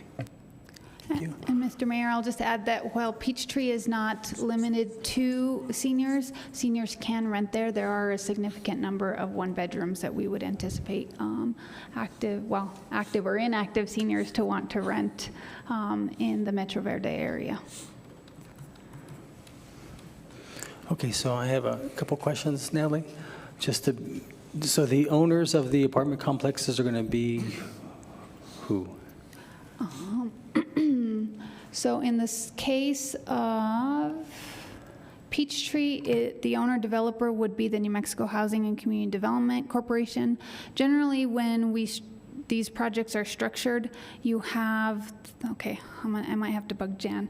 You have the limited liability corporations, and then they create limited liability partnerships, and then those are it's the way they're structured in the tax financing. That's okay. But I guess my direct question would be, and I'm trying to, for complete transparency and due diligence, as we know, we've been, we still hear concerns about Desert Hope. So tell me if there's any comparison to Desert Hope to any of these. I don't think so, but I just want to hear from you. Mr. Mayor, there is not one. They serve a higher income level, so you're looking at that. In the case of Pedrena, it's 30 to 60. In this one, it's 60. So you have people who are at the higher end of the income scale. The development teams are different development teams, so it's not the Public Housing Authority. And so so they are different development partners. And I will give you the opportunity to meet the two developers. They're sitting in the audience if you want to meet them, but it is a different housing type than that under the Desert Hope. Desert Hope is one permanent supportive housing for people experiencing homelessness, so it's structured much differently than these. I figured, but again, I just wanted to verify. And the second part I really like is not only does it serve that segment of our population, but also the seniors. I can't tell you how much I wouldn't say every day, I'd say about every 2 weeks that, they're looking for some places, one bedrooms, and they're the ones that are really crunched because they only have certain income, and so it's going to fill up pretty fast. Based on our area market studies, Mr. Mayor, we're seeing almost a zero vacancies in one bedrooms, and we're seeing a zero vacancy in senior apartment complexes. No, I wouldn't doubt that. So I'm looking forward to this. That's good. Okay, any questions from members of the public? Okay, seeing none. Christine? This is on the motion to approve Resolution 23-077. Councilor Beta? Yes. Councilor Graham? Yes. Councilor Bencomo? Yes. Councilor Cran? Yes. Councilor Flores? Yes. Thank you. Councilor Gondra? Yes. Mayor? Yes. All right, so next we go to board appointments. And putting back on the Oversight Committee, because he came off when we appointed him as municipal judge, is getting back on is Karen Ryan. So I need a motion and a second, please. So moved. Second. Motion made by Councilor Flores, second by Mayor Pro Tem Gondra. Christine? This is on the motion to appoint Kieran Ryan to the Oversight Committee. Councilor Beta? No. Councilor Graham? Yes. Councilor Bencomo? No. Councilor Cran? No. Councilor Flores? Yes. Councilor Gondara? Yes. Mayor? Yes. Okay, next we go to notice of proposed ordinances. There'll be no public discussion. Councilor may ask staff for clarification on the proposed ordinance, and that's going to be item 9.1, Council Bill 23-015, ordinance number 3021. Bring it forward. Bring forward, okay. And next we go to City Council member board reports and comment. I have none other than wish you all a Merry Christmas, Happy Holidays, Happy Hanukkah. Hanukkah was yesterday, and Happy Kwanzaa. So, here. All right. I think I covered them all. Okay, Mayor Pro Tem. Thank you, Mayor. Yes, happy holidays to everybody. I would like to congratulate Sonia Delgado in her promotion to Assistant City Manager. Well-deserved Sonia, and Adrian Widmer from Utilities Director. I'm so pleased. Congratulations. She's out there, yes. I have a few items to discuss. Saturday, I woke up to some disappointing news about some severe destruction in the downtown. It ended up being a DUI that started, I'm assuming, the north side of Main and probably a block and a half or so of pulling up the bollards and electrical wires hanging out, and destruction of the window at one of the churches. A lot of the vendors were speaking about it, very concerned. At that point, we didn't know it was a DUI.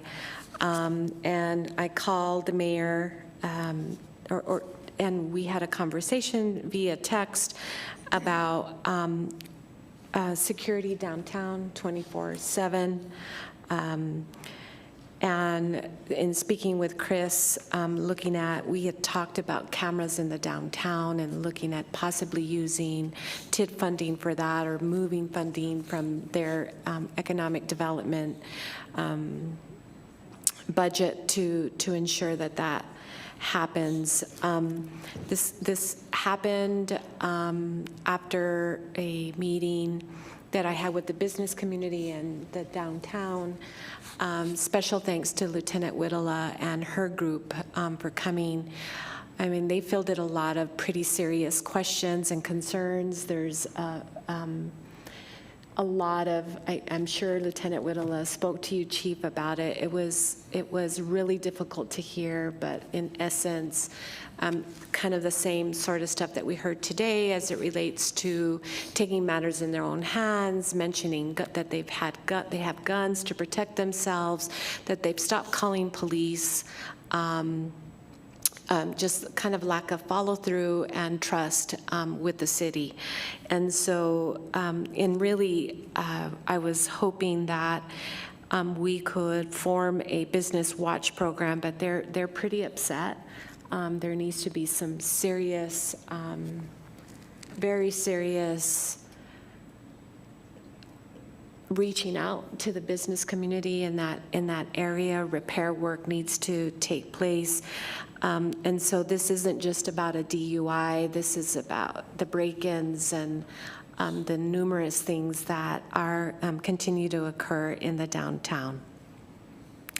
And I would like to speak to a process, EFO, if we could, from be it PD and utilities. I understand utilities was called out, and I've appreciated everybody working, but those bollards and the electrical units, the electrical wiring that was still out there, glass that was still out there, that should have been tied up and cleaned up way before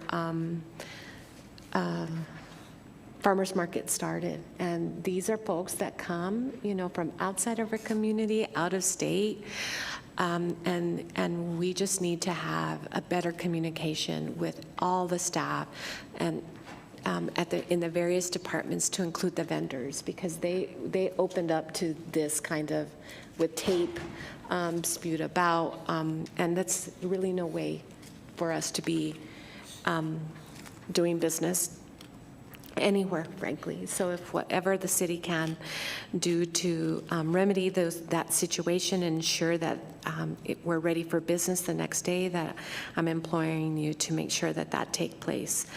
We had several people today, and moving on to the second issue, come and speak to capital outlay funding or junior funding related to substance abuse treatment. I've mentioned that I was putting this meeting together.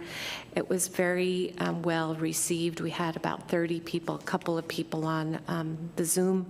And gosh, it was awesome to hear that the Peak is working on a 28-day facility, although limited beds, but this will be very helpful, something that I continue to hear from providers across the continuum of care around gaps and barriers, but also to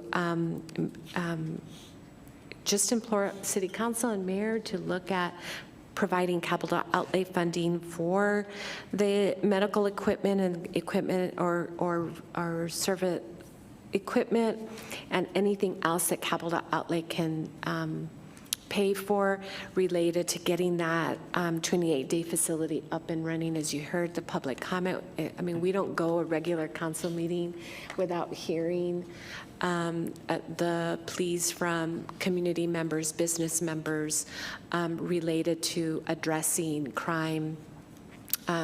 Really believe the root cause is mental illness and substance abuse, and sort of a lack of service related to that. So I am asking that we prioritize the $340,000 that Roque Garcia asked for. This will enable them to get off the ground sooner rather than later.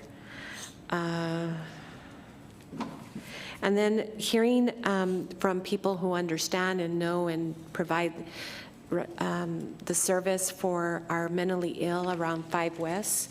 IFO, I've been speaking to you about this for some time, specifically MMC, but 5 West being closed, not servicing the community related to mental health. And good to hear that they reached out to the Peak.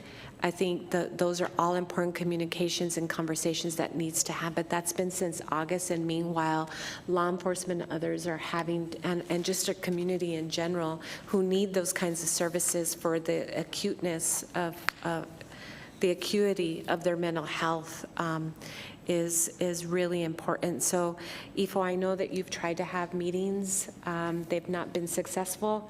But I'm also very concerned about the communication or the lack of communication that MMC happens to have with the city and the county related to those services. So I've had other communications with board members of that particular board. There have been a lot of concern about whether the board that's in local, sort of what kind of teeth do they have to ensure that these services take place as versus the board from out of state. And so I think it's about time that we start working with the out-of-state board to let our concerns known about what is happening, not only at 5 West, but specifically at MMC. And with that, turn it back over to you, Mayor. Thank you, Mayor Pro Tem. I got a couple questions. Barbara, not to put you on the spot, but our GRT has been growing same time from over last year, approximately, seems like some months, almost $1 million more. Mayor, I can get the dollar amount, but we're about 8% above our the amount that we had forecast for the year. Okay, so let me ask you something, Chief. If the city was to provide 24-hour, well, I don't know if we need 24-hour, but maybe 12 or 18-hour security to help, just in the downtown area only, do you think that would help, and could you interface with that, and would that, that way there, if they see, I think if we have 2 or 3 security there nonstop, 24, well, I say 24/7, I don't know if we need it right in the middle, but during the day, but possibly. Could that be helpful to be able to report things to you quicker, to the PD quicker? I think just having them in the area would help, kind of give some type of deterrent, but your thoughts on that? Mayor, you're suggesting security?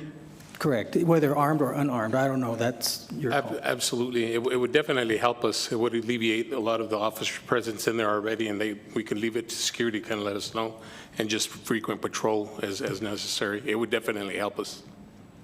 Would they need to be armed security or unarmed?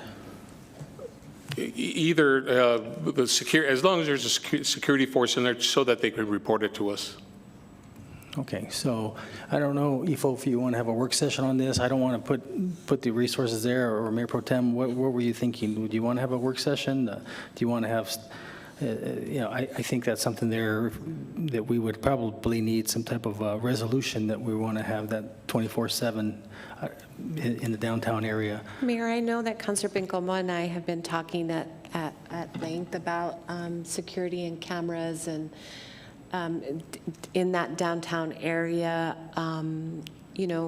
same with the hygiene stations, and we did a resolution with that. I'm happy to put one together if necessary, but I also know that staff has been thinking about this, and in conversations with Chris, who I have Chris Favor, fairly regular communications with, it was something that was already in the works. So I'm not sure that a resolution is necessary. If that's the case, Ifo, it looks like the majority was looking to at least look into it. Can you bring back some ideas, see what the cost will be, where we're going to get the money from, and see how they can interface with that? And then also, I think it might be nice if the businesses could, if they want to voluntarily provide their resources as far as the cameras to the police department, so that they can have more eyes on there, as well as the security on the ground to help.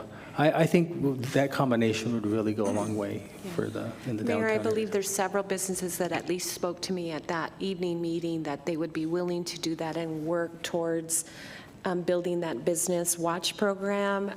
I'm concerned about that, but I'm really concerned that I'd like to, Ifo, have you and Chief really work on repairing the relationship. There's some major concerns, and frankly, one of the best units you have didn't deserve the kind of commentary, in my opinion. They're the responsive ones. They're always out in the front of this stuff, and the way Lieutenant Whittala handled herself in that unit was amazing. And so I appreciate, Mayor, the willingness to move forward, but it's something more than that. And when you have businesses out loud saying, we stop calling police and we're taking matters in our own hands, I think that's very concerning. And I want to just keep reiterating that there is a problem. We need to address it. And we as council can do only so much. But I'm really putting pressure on Mr. Peely and Chief Dominguez to ensure that those conversations are being had regularly, and implementing their Las Cruces care programs and their victim advocate program. These are two programs that can help really build that bridge with businesses and residents alike. Yeah, Mayor Pro Tem, you just gave me another idea. Let me run by the chief. So what about police service aides? If we were to really add more to your team on that, instead of security guards, maybe we give you funding for, I don't know, a dozen more. But they'd be primarily for the downtown area, because I think, and then, you can again draw from them if they want to go further their career and join your department. But I don't know, are they allowed to act as security as well? Mayor or police service aides are not allowed to work the security. They're a force multiplier to assist with reports and crashes, things of that nature. Security would definitely help us a lot better. You would prefer security? Yes. Okay. Yeah, if we, I often think about New York. When you go down Manhattan, you go down to the, you see a lot of police presence there, and I think if you have security, like we talked about, and maybe just a police service aide or two to help with the reporting, I don't know, is that something that you would, obviously we would probably, and I'm going to need my colleagues' consent on this, and we're not doing it here, but to give you more funding to hire more police service aides, but I think primarily for the downtown area. If we start doing that, that's really going to downtown will probably take off a lot more, and I think the businesses will feel that we're listening to them, and they'll be willing to invest more into the downtown area.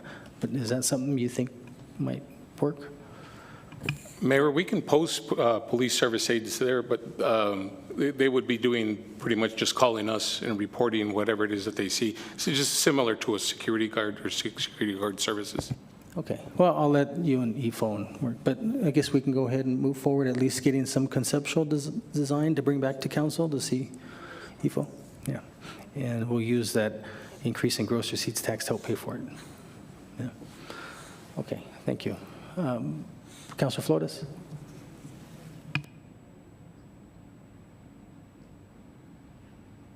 Thank you, Mr. Mayor. There was an article in yesterday's, it was actually a piece, as they call them today, by Diane Denish, and I found it very interesting. She had a very good analysis on just the outcome of elections throughout the U.S., and then she had a paragraph on at home in New Mexico. So I Googled her to see who this Diane Diane Denish is. Well, she was New Mexico's first woman lieutenant governor from 2003 to 2011. She's from Hobbs, New Mexico. She was the first one to hold that position and helped create an innovative micro-lending program through New Mexico Small Business Investment Corporation, and helped adopt higher minimum wage standards and more efficiently managed unemployment benefits. She also led efforts to expand pre-kindergarten programs in New Mexico, and focused on state agencies and New Mexico's future workforce state agencies. And I just thought, I think she's worth mentioning. I think that when you look at women like Diane Denish and men as well, who have pretty much paved the road for many of us who have come to government, and letting us know that we're not that we're not inventing wheels here. It looks like a lot of the issues that we deal with here at City Council are issues that she definitely addressed and actually took action on. So we're very fortunate to still have her around. I don't know what she's doing now. I couldn't find anything. Anyway, she lost to Susana Martinez in 2010 in her bid for governor, and God knows how disastrous that was. At any rate, especially for the mental health field. I mean, it was really, I think that some of that fallout is still with us, and that's why we're in the bad position that we're in. On another note, Lynn Allens is retiring. He was elected he was a county clerk, and on August 21, 2013, he announced that same-sex marriage licenses would be legal here in Doña Ana County. He was sued, and the case went to the New Mexico Supreme Court in 2013, and the matter was defeated.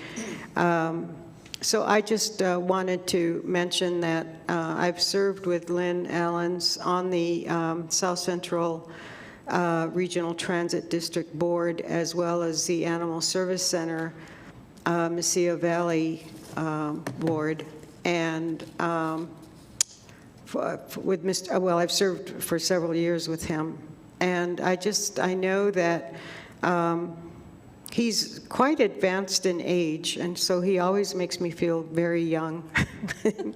Everything's relative in life. But so thank you, Lynn, for that.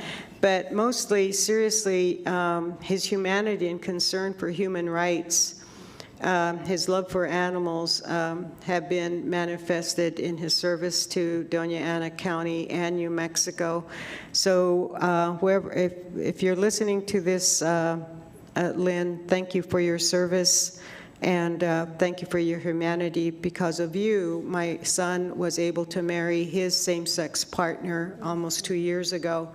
And it was a beautiful, beautiful event. In fact, Judge Conrad Berea did the ceremony, or the official whatever, of marrying them. And he came to our home to do it. So it was, because it was during COVID. So it was just a lovely event, and I want to thank Lynn publicly for his service and for that, that he had the courage to do that back in 2013. Yeah, and then the last note is yesterday was the first night of Hanukkah. And Hanukkah is very special. My children, I grew up in a Jewish neighborhood, and I later found out that, and just most recently found out that, well, about 10, 20 years ago, 15 years ago, that my mother's parents, both parents were of Jewish ancestry, were Jewish, living in Mexico. I found out just recently that my great-grandmother was also Jewish, but I didn't grow up Jewish. I grew up Catholic. But the beauty of this is that the beauty of Hanukkah, it's called the Festival of Lights, and that was when there was the Maccabean revolt against the oppressive Greek-Syrian the oppressors. So it's a rededication of returning to God's instructions for life and worship. And at yesterday's event, Gabe Vasquez was there, and he actually lit the menorah. The first, there's 9 days, there's 9 candles, excuse me. But the one in the middle is the server. The other 4 are for each day that there was just a drop of oil, and they were able to keep that oil going for 8 nights. So that's why it's called the Festival of Lights. And I think it's just a dedication of faith. And I think that's what's most important for anyone who's of any faith. And yeah, so I just wanted to share some happy notes. There's so much sadness today about, anyway. Thank you, Mr. Mayor. Okay, thank you for that information, Councilor. Councilor Coran? Thank you. I'll keep it brief. I also want to thank Commissioner Ellens, and just so you know, well, I'll talk to you guys about that later. But I also want to thank Chief Dominguez and Sergeant Alva for addressing something that a number of constituents had messaged me about, which is sort of in Mayor Pro Tem Gandara's future district at the intersection of Elks and Main, which is a pretty heavy-duty intersection that I get many insights from folks about. But so thank you, Chief, and thank you to Sergeant Alva for being really responsive in addressing that with collaboration with folks from the community. So thank you for that. And other than that, I do just want to wish everyone a happy New Year. Thanks, You're not going to wish us a happy holiday? Just Happy New Year.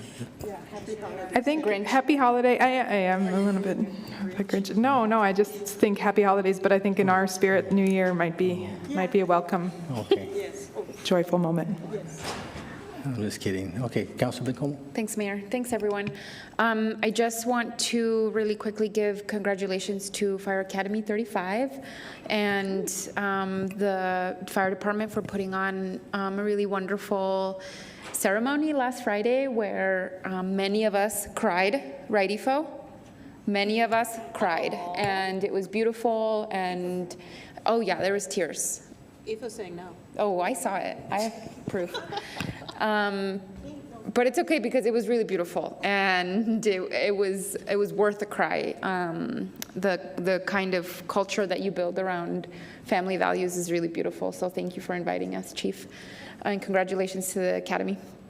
Also, a huge shout out and congrats to the utilities for hosting a really beautiful end of the year banquet for all of their employees this year. Thank you to City Manager Ifo for taking on that request from them and being able to invite everyone, not just those being awarded. And I thought it was really beautiful. So thank you, Adrian, and your team for putting that together. Just on a couple of the notes we heard from here today, I had requested before, and it was through the TID, I guess, but I had made a request that we try to do some sort of private security for definitely the downtown area. But I saw the owner of Nessa's Cafe here today, who I contacted her over the weekend, and she did have a break-in. It could have been worse. It wasn't, thankfully, but she did have a break-in, and it's one of my favorite coffee shops. So, you know, I think the reality is that for many reasons, but I think to bring attention to what blight does to a community is why I've been pushing so much MRAs and what an MRA could allow us to do, like provide potentially private security for areas like West Picacho, South Solano, El Paseo, and downtown. I think downtown obviously is maybe like the most visible one because it's where people are hanging out, there's events, but there are these other areas in our community that are experiencing this. And so I do want to thank our city manager and economic development for pushing that study forward. But I think if we are going to, you know, look ahead into potentially helping these areas with some private security, more of those police eyes, which are helpful. I don't always trust surveillance equipment, but to be honest with you, Crosstown Boxing on West Picacho has been very thankful for the eye that has been out. Am I saying that right? The eye that has been out there for a while. And so, you know, I think these are helpful, and they're only part of the puzzle, right? The reality is that this crime wave is not only unique to Las Cruces, it is nationwide, and it is happening because there is massive economic downturn, this global pandemic that impacted vulnerable people more than any of us know. And there's this huge income gap, and people don't have access to substance abuse facilities. And they just talked to us about MMC today, and it is a massive failure of the mental health system, and that's why we are here today. And putting more people in jail is, in fact, not actually going to solve the crime problem that we are seeing. But in connection to that, I think I'm glad people come here, but I also find it frustrating because I think there's a fundamental misunderstanding of what municipal government can do when the burden of proof to say that someone is dangerous is the DA. And often we sit here and we skirt around the issue, but there's a massive failure at the DA's office, and I think it's an important conversation that we need to have as a city. Perhaps our city manager and our mayor can go talk to them. I know that the fire department has gone and lobbied to the DA at one point, but it is a failure. It is broken, and it needs to be adjusted. And I certainly hope that folks that come here are going to the DA's office as well, because it's quite frustrating. And I'd like to understand if there are issues between PD and the DA and how we can solve any of them if there are, Chief. But I really feel like that's there is bail, and then when we talk about bail reform, there is already language in bail reform that says it is to the discretion of the courts. That already exists, and so if it's broken at the DA's, and we really need to address it as a community. And I'll just say that, Mayor, I do want to tell you, thank you for sending over some of that data that you keep talking about from municipal court. I looked at it, I had my intern look at it, and I'm sorry I'm taking a long time, everyone. I want to read a couple of these, because Mayor, even though you and I don't often agree on things, I agree with you very much on this, that there's a problem here. And I just wanted to read a couple things. It's going to snow tonight. I know. There are 597 total cases from what the mayor has pulled. 23 people of all those cases is 23 people. Out of all those cases, about 5.3% of them are some sort of payment plan.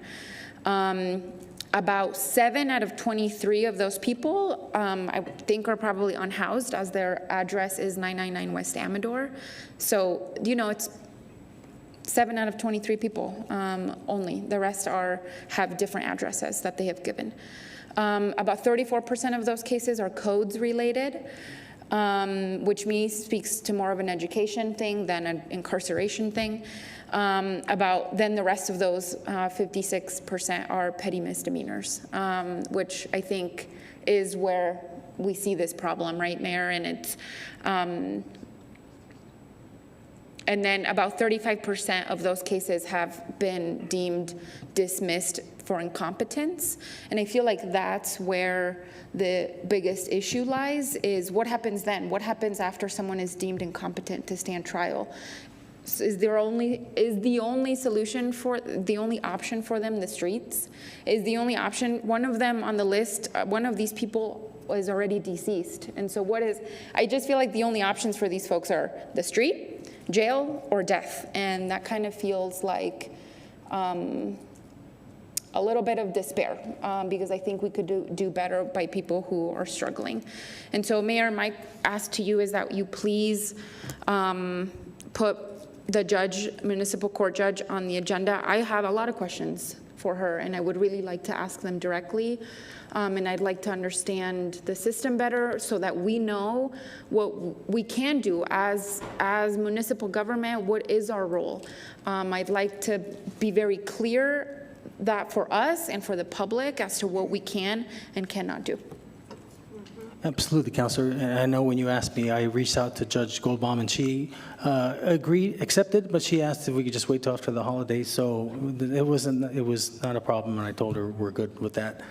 And I forgot to mention, as far as John Harris, he sent back, he says, we're trying to get it open. We need a psychiatrist. I have a call into one and text, and I'm waiting for him to call back. Otherwise, we plan to use telehealth approach until combined with 2 local NPs. I don't know what that means, but and then also I just text the DA to see if he would meet with EFO, Brad, the chief, and myself, and then we'll get this thing hammered out. But I don't think there's I don't know, but he's never mentioned anything about the city police. Maybe another department in the community, but not the city police. Okay, so that was it. All right. Councilor Graham. Thank you, Mayor. Wow, how do I follow that? I didn't even take a breath in. Thank you so much, as always, for your words. And I will reiterate your request that the sort of thing we're talking about implementing in downtown be a citywide approach, because I think that gathering of forces is absolutely what's needed. And I also want to say, Chief Dominguez, you're the representative of PD right now, so I think we all turn and look at you and ask you to be the police. The best kind of policing, and the kind of policing that I think we are all consistently advocating for, community-based policing, building relationships, that takes a tremendous amount of time and resources. And I want to acknowledge that as we're coming into our upcoming budget cycle. I'm sure, Chief, that you and your officers more than anyone want to go back to that kind of old school that everyone talks about when police had the opportunity. Oh, they would stop by and have a cup of coffee with you. And I'm sure that your officers wish they had the breathing room and the flexibility to do that. And I just want you to know that that is consistently on my mind. So, yes, and speaking of gathering of forces, happy Mayor Pro Tem mentioned a meeting, and I attended a similar meeting. Thank you to FYI Plus for hosting a multi-agency, multi-organizational meeting on what I'll loosely call the Solano Corridor, and how we can work together across the city partners, across the private partners, to come together and make sure that we're all on the same page. Similarly, thanks to leadership from the community of Christ Church, who invited me in to talk about some of the issues they've been having and to offer their solutions and their compassion for the community in being part of a solution. And also had the chance to stop by the Semi-Burke Youth Boxing Center PAL board meeting. So it was good to be back in there, smell the smells of the gym again, and just so happy to see everyone coming together to expand that very critical program for youth and adults and me. So yeah, I think that's it. Thank you so much. Thank you, Councilor. Councilor Abeyta.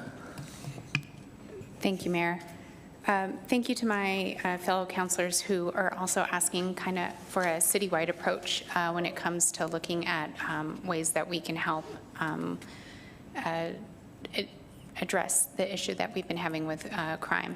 I do think if we just focused in one area, we will definitely have a lot of other businesses and sectors that have been experiencing very much the same things, asking why not us and why only in these areas. So having a policy or approach that's citywide, I think will be better for us looking long term. I do want to say thank you again for Director Whitmer for inviting Councilor Bencomo and I and IFO to your city holiday party. It was really wonderful to get to see the service awards and all the work that so many people have put in to help our community. And thank you, Chief Smith, for letting us view the new cadets, the 17 that graduated. We're excited to have them online and continue serving.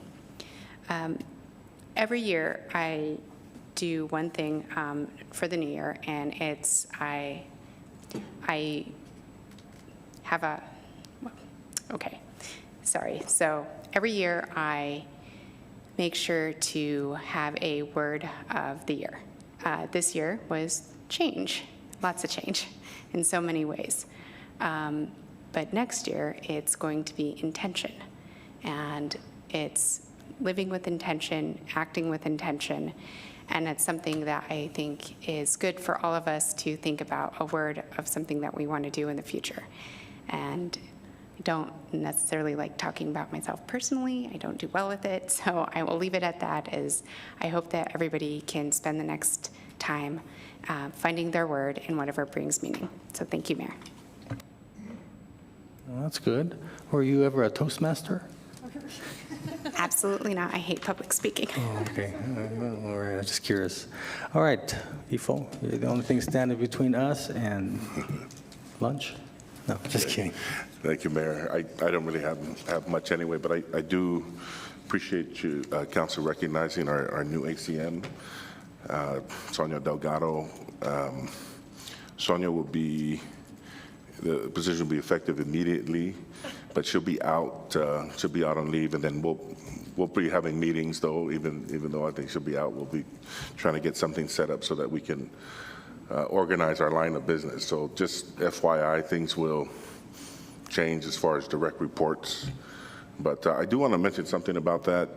I don't know if the Council or the public realize I chose to go internal. I didn't post outside because I just want to say that I felt very confident that we had a pool of candidates internally. It's a statement that I wanted to make to my staff, and I wanted everybody to know that we have a pool of amazing candidates, our department heads and all those that have applied.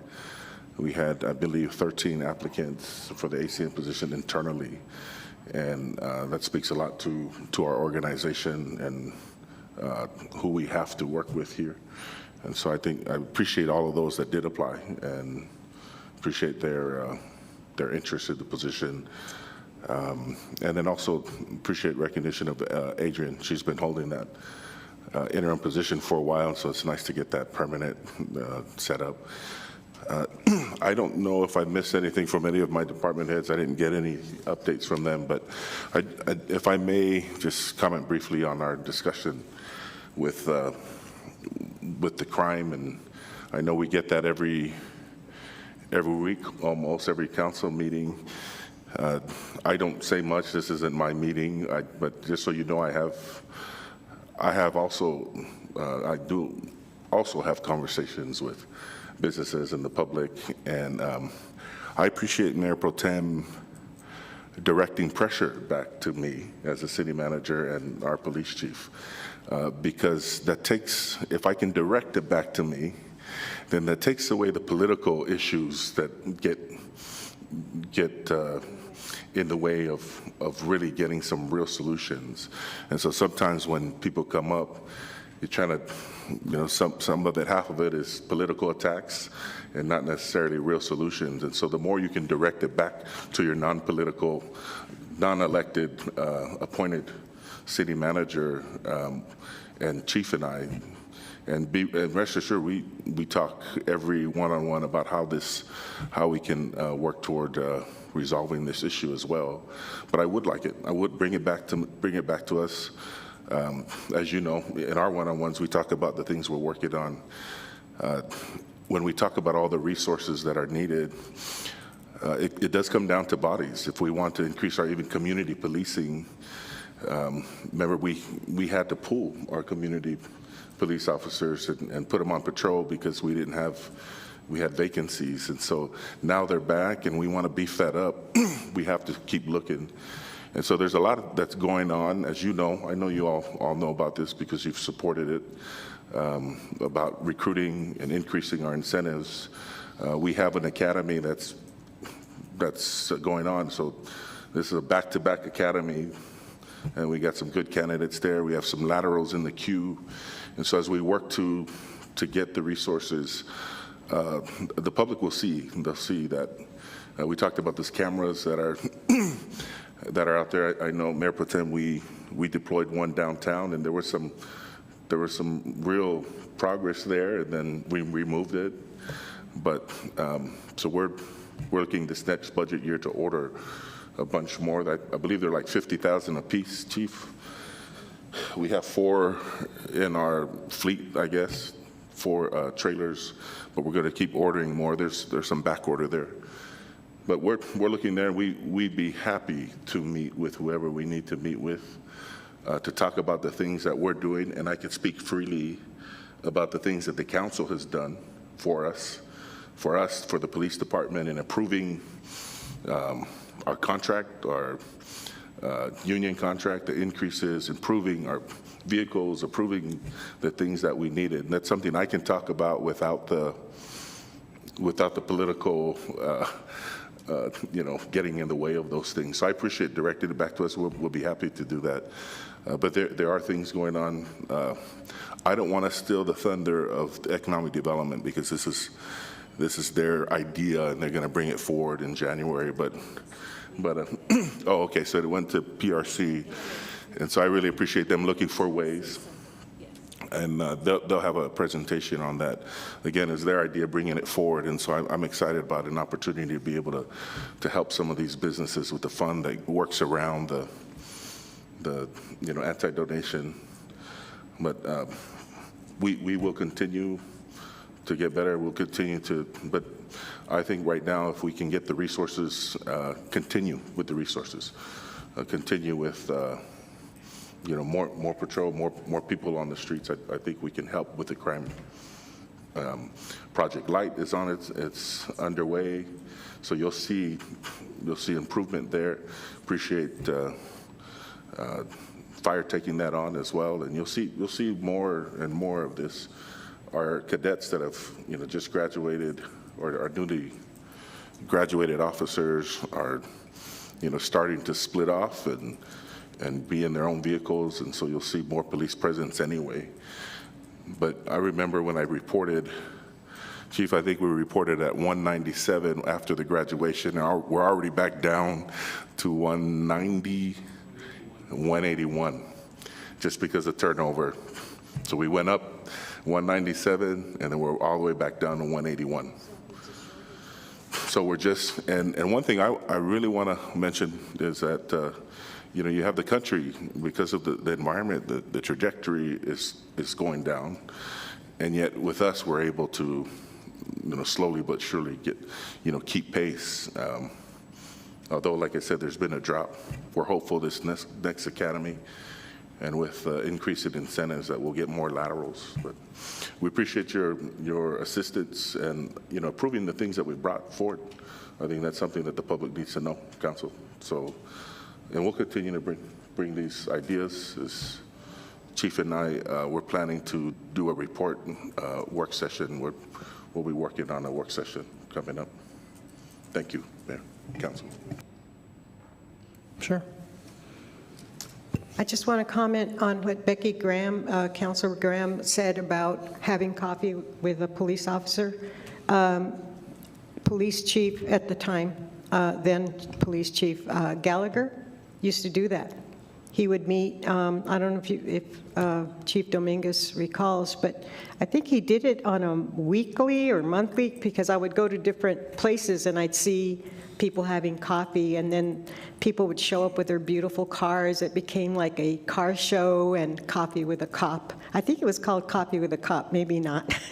But it was just, you know, they'd be out in the parking lot at a park or somewhere at a maybe Dunkin' Donuts or something. I don't know, but it did happen, and it was like the old days.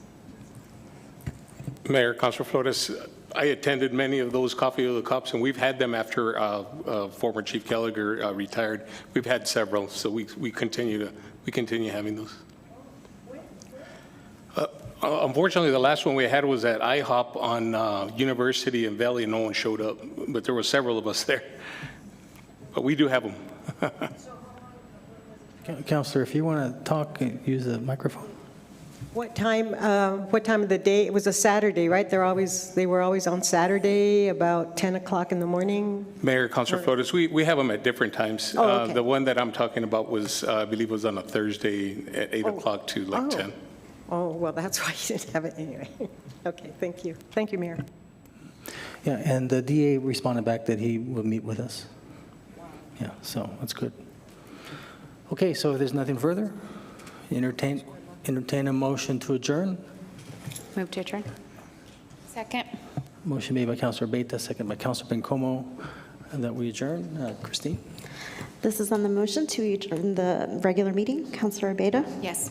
Councilor Graham? Yes. Councilor Bencomo? Yes. Councilor Curran? Yes. Councilor Flores? Yes. Yes. Councilor Gandara? Yes. Mayor? Yes. Okay, we are adjourned. It's 4:47 p.m. And I think we have an agenda setting meeting after this.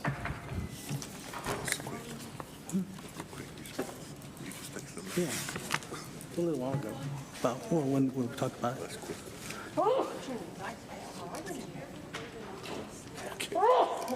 Bless you. Yeah, you ready? Okay. This is the agenda setting meeting for our January 3rd.